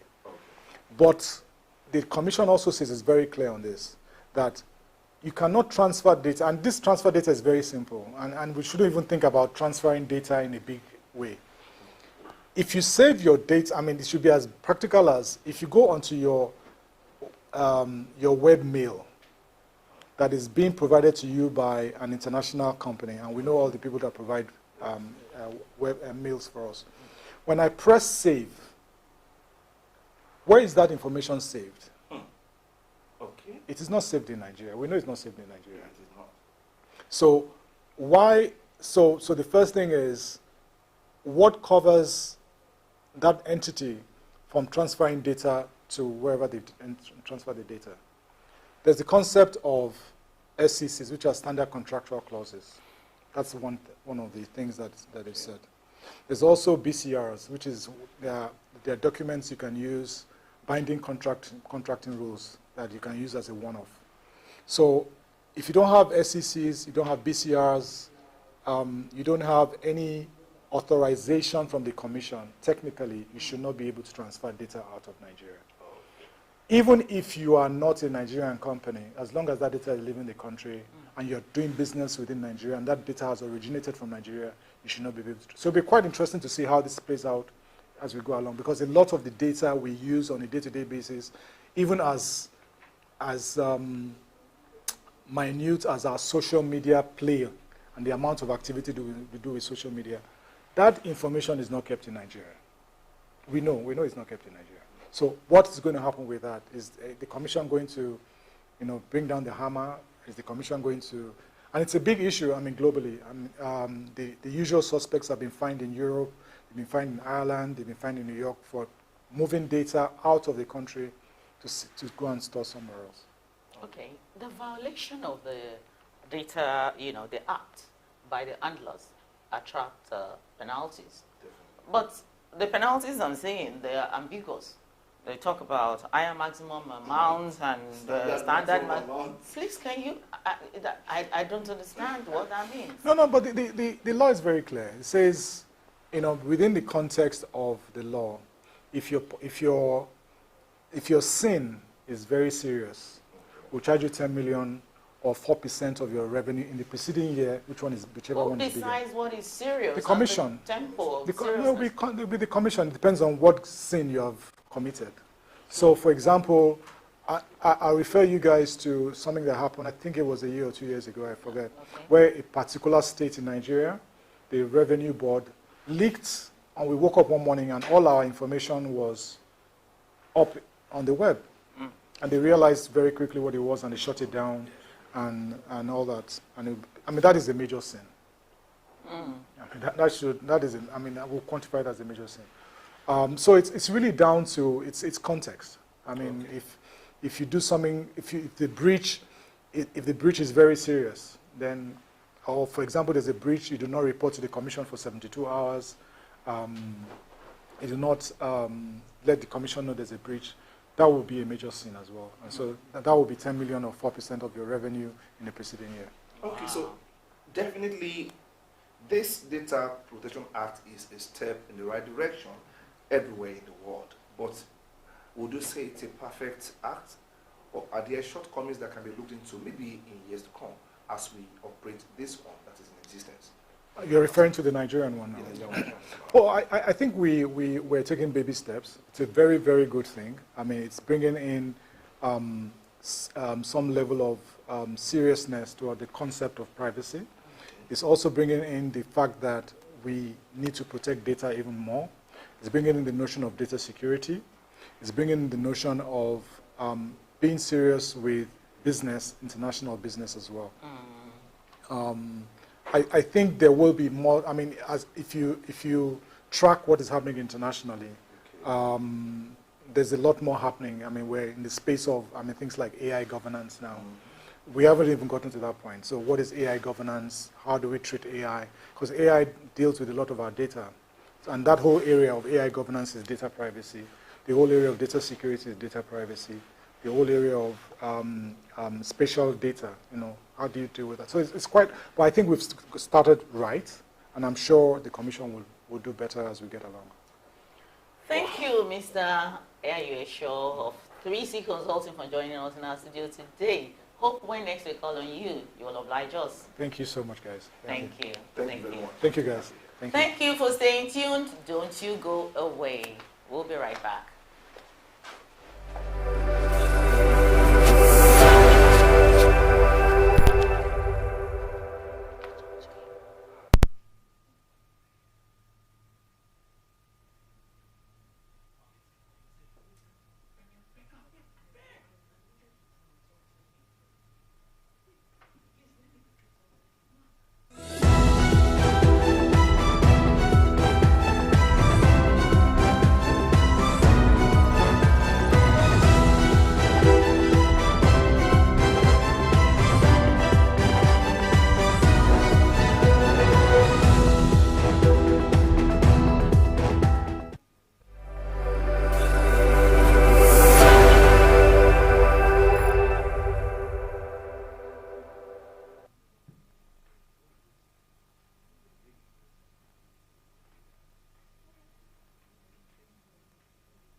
It's still early exchange on Soup News, and we are on the last lap of the journey this morning. And we have in the house with me Juvie Ofiene, one of our in-house analysts, and we're looking at a particular issue that is affecting a lot of people who are into different employees here and there. Since the removal of the fuel subsidy, people have complained, especially those who work for other people. They have complained largely about the cost of transportation to and from office, and there are people are saying, okay, can we just re-examine the work mode, the employer-employee work arrangement? Some say we should work largely from home, remote arrangement, while some employers are saying, no, I'm paying for you to be here physically, okay, not just staying at home. And some are saying, okay, it could be hybrid. Yes, maybe some days you work from home, maybe some days you come to the office. Now, within the context of this high cost of transportation that has been, brought upon us by the fuel subsidy removal, Juvie, let's start with that. What's your take on this? Should we have less physical presence in the offices, or what do you think? All right. Good morning. Good morning. Quite happy to be here this morning as well. And the topic is timely. Should we reduce work hour, like physical presence Number of days. or still continue, considering the fact that majority of employers might not automatically, especially the private sector, might not automatically increase the salary or wages of their employees. Like in other climes, say Japan and all that, they already are considering a 4-day. In Ireland, the same thing, 4-day before, at least post the COVID-19 pandemic issue. So everybody's making adjustments. And so it will be good. It will be good for employers to look at it. But for some sectors, like manufacturing, you can't suggest such arrangement, like would you stay back home, efficiency, and it will also be good on the part of the employers, like you're burning fuel. I mean, so it would make it easy for you to cut cost overall. But for some sectors, especially the service, you could reduce it, considering the fact that almost everything is gone up. I was seeing the immediate effect on transportation. We eventually will see it in housing. We'll see it in, especially those that are still giving birth, you see it in almost everything. And so it's cool for us to say, for some sectors, why not consider it, Edo State considered a 3-day working schedule, Kwara State considered it. Lagos has not said anything, but we hope probably if they are listening, they will be considering that. Okay, for the essential workers now. Yeah. Okay, this effect is a ripple effect on the workers, particularly on the employees. How can it be cushioned for them? Yeah, one would have thought palliatives, from the government would have, I believe the government had thought the whole process out completely. And so we would eventually see what government has got to do, because as an employer, you have to think, should I cut down on, reduce, your personnel?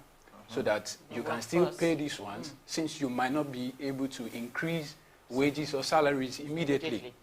And so government will also still need to come in and cushion it. The transportation is vital to the growth of, especially, let's take for instance, Lagos State.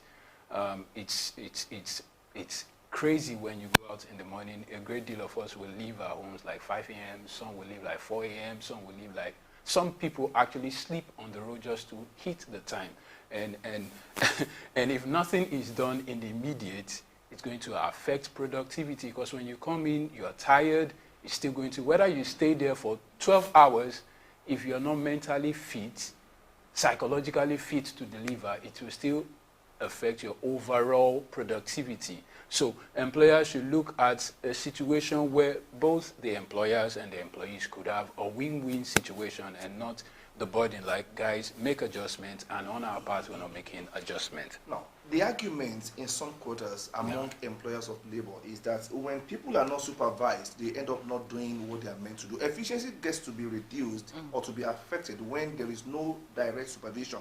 Some have actually tried this hybrid work mode, and they realize the fact that people are not putting in enough seriousness, enough man-hour as they are meant to, basically because they are not in the office. If you were an employer, what would you say about this? Well, I try to, I think for every organization there is a culture, your work culture, your organizational culture. So if you believe you need to supervise people, which is not really why you're around, people act like they're working. But when you leave up, and I could pretend about it, and also it comes to bear the issue of, if I hit my target in 2 hours, will I be allowed to go back home? Or should I just pussyfoot and drag my feet for the next 9 hours and act like I'm working, but 3 hours I was actually done with what I was supposed to be doing? And so, do you need to supervise people? Not necessary. If you raise people to know what they are supposed to do and they can deliver, trust them to do the work and make adjustments. Let it be flexible. If we finish so time, let people relax and have a ball and enjoy being alive, and not make it look like they had to, like it's another plantation where you just have to stay back there. You understand what I'm saying? Oh my. Okay, I know that many employers have devise the means of, you know, particularly when you get to the office, you clock in. You clock in. Yeah. Okay, and then when you're leaving, you clock out. Okay, when you're not working remotely, okay, how do you think the employer should monitor? Okay, should monitor what you're doing. How do you clock in from home? You're going to be paid anyway. Yeah. Whether you come, it's still the same salary you are receiving. So how is your work? Do we need to be monitored in the first place? Why do you need to monitor me? Do I monitor the governor to do his duty? No. Why do you need to monitor the worker? Do I monitor the employer to think out? No. So some things goes to be like it's a problem of trust, lack of trust. Because like I'm saying, I mean, and people could always beat the system, and that's the problem. Some people will beat the system, whether you place the CCTV camera on their head, they can beat it. Every system people beat system, FBI, CIA, they beat it to do whatever they want to do. So if you've been able to establish trust with your employees over time, there are people that will deliver the stuff 90% or 99% every time. Irrespective of where they are? Yes, regardless of where they are. And also you should create time where people relax. When they know this is part of their own stuff and they see it as their stuff, they will deliver and know that, okay, this work is done, I can take some time out to relax and not just, you must stay in for 9 hours or 12 hours. If Gen Z, they're not having anything of that 9 hours. They want to have multiple job roles because they have seen the possibility of staying on their laptop and working for multinationals. 1, 2, 3, 4. So the idea of you having me come to your office and stay 9 hours at a stretch does not sit in well with them. Now, from all you've said so far, it boils down to one thing: efficiency and the system that you put in place. Yeah. You are actually advocating that we become task-driven as against time-driven. Yeah. If you have your task set for the day, then you do it, you achieve the task, then you can have your time. It is not material any longer. Yes. How long you stay on it, if you think you are fast enough to get it done. But then, the reward of hard work is more work. If you have, that's it. If you're like, oh, you're a good boy, you're doing well. If you have a task-driven organization where, okay, today you hit your task in 22 hours, tomorrow you do it in 2 hours, is there not that temptation for me to think, perhaps I'm not tasking you enough because you still have free time? Well, I think the issue of job, right? There is difference between job and work. Okay. Like job means like there are some mechanism you put in place, we must do it consistently, this pattern. And it makes that there is no ingenuity coming in. It's monotonous sometimes, so you keep doing the same thing, you get efficient at it, you can do it in shorter times. You understand? You can do it in shorter time. So more work. What is the work? Sometimes you keep people with unnecessary just to keep them. We still believe we must keep people in a particular position until you breathe down their throat. They don't. It's still trust. Like, okay, if I could do more work, does it mean increase in salary, benefit, perks in what I do? Am I going to get all those bonuses, or it's still same old, but I increase the task you have to do? Do you understand? So for me, if I'm getting better at what I do, and you can trust me with more work, it should come with perks as well. Maybe a vacation to the Bahamas because I've done well, because the revenue the company or the profit the company makes, yes, part of it should come to me, not just the executives, you know, the general managers and the CEOs. It should come to the guys in the factory as well. How responsive, because this thing came spontaneously. Nobody saw it coming at the time it came. How responsive do you think employers should actually be to such drastic change with their employees? I think it will take a while. The truth is 2020 switched the old pattern for a great deal of people. And some, like I said, in Ireland, it's been experimented, 4-day work period in Japan. And funnily, some organizations, the ICT guys, they don't necessarily do, while you're at your work, you do other things just to distract you. just to increase productivity. Like if I was here now, probably there's a b-ball court or table tennis court. I could just go there, play a bit, come back, I'm freshening up, there are new ideas in my head. But you can't do that in the factory. So 2020 came in and a great deal happened. People should have been thinking, for us it's just subsidy and other things will still come in. There are so many talks about another epidemic coming out somehow, and it's going to change how we work. And everybody should start thinking, employers of labor, we can't continue in the old stuff and expect the same results. Everybody should make adjustment, not just the workers now, the employers as well should make adjustments in how they do this stuff. Okay. And also look at reviewing the wages. The wages, yes. definitely. Yes. Okay. The future of work, like you said, is going to be disrupted, definitely. It is already. More disruptions are on the way, essentially. Yeah. Now, today it is not so much of job retention as against sustaining layoff immunity. Because when the chips are down, employers will look at the workforce and see who among these ones am I supposed to fire and who am I supposed to retain. So speak to the mindset of an average worker today, living in this time where we have issues in the labor force. Okay, now, what should a typical worker do to sustain what we call layoff immunity, considering all that is bedeviling the labor force now? Well, is there anyone born to be a worker? No. Well, the truth is, nobody was born to be. No. Yeah. See, I'm saying, I want to bring in there is a system that makes that a great deal of us, when we wake up, the rat race, we must go to school, seek a job. But why not the system is overhauled?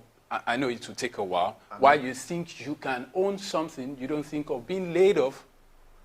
When you own your stuff, however little, and it's taking care of the basic, you can think of building up the SMEs and all that. I know there is a whole lot of issues there because we keep thinking someone must go to seek employment somewhere. Well, I beg to differ. No, apologies. I beg to differ. See, some are called unto a people, some are called unto a Moses.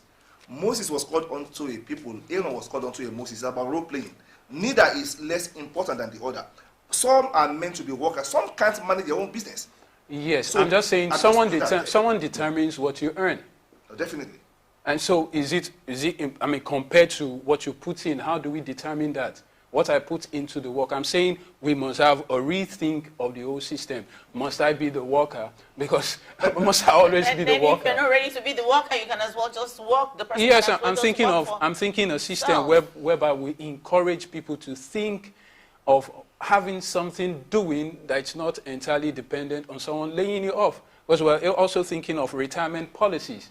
You have to work 30 years, so people are moving to work to be guaranteed till they are 70, even when the productivity had dropped and all that. So should we, how do you improve yourself so you're not part of being laid off? Man, the truth is nobody is immune to being laid off.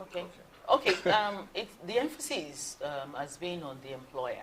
Yeah. Okay, what are the expectations of the employees at times like this?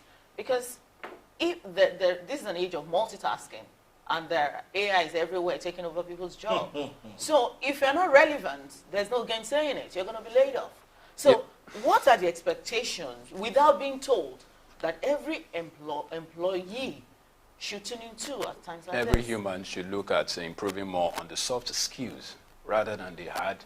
We've been taught to do the hard skills, you know.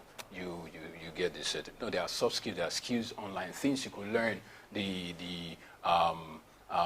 machine language and all that, and programming are more into rather than doing bricklaying. Bricklaying will be done differently in the next 10 years. And so if you are doing the mason and all that, in some countries already it's been done differently. That's right. And so why not you think where there is not so much competition right now, move up the niche and build something in your mind, because that's where we are headed to. All right, Juvio Fiene, our own in-house analyst in the house, thank you for coming on the show today. Everybody has to think differently. People talk about, for you, talk Out about of the box. No, there should be no box any longer. Throw away the boxes and think of something new, because ideas are not meant to be in the box No. in the first instance. They're meant to be free, because out of that freedom, you latch on to it and you make something meaningful. Thank you very much, Julie, for Thank you. coming to It's the always a studios. pleasure Yes. being here. Bumi, it's been fun this morning, and It's I've been- learned so much. A lot of technical details there from Mayo Show, and That's I know right. that people are better informed now than they were before Concerning we the- started this particular show. So Yeah. that's the package today. Early exchange on Soup News. Tomorrow, God willing, we are here, and we believe you will be there also to join us. Bumi, I final can't words. wait to have you back here with us tomorrow, because it's going to be another incisive session for you. But from me for now, it's goodbye.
Wow,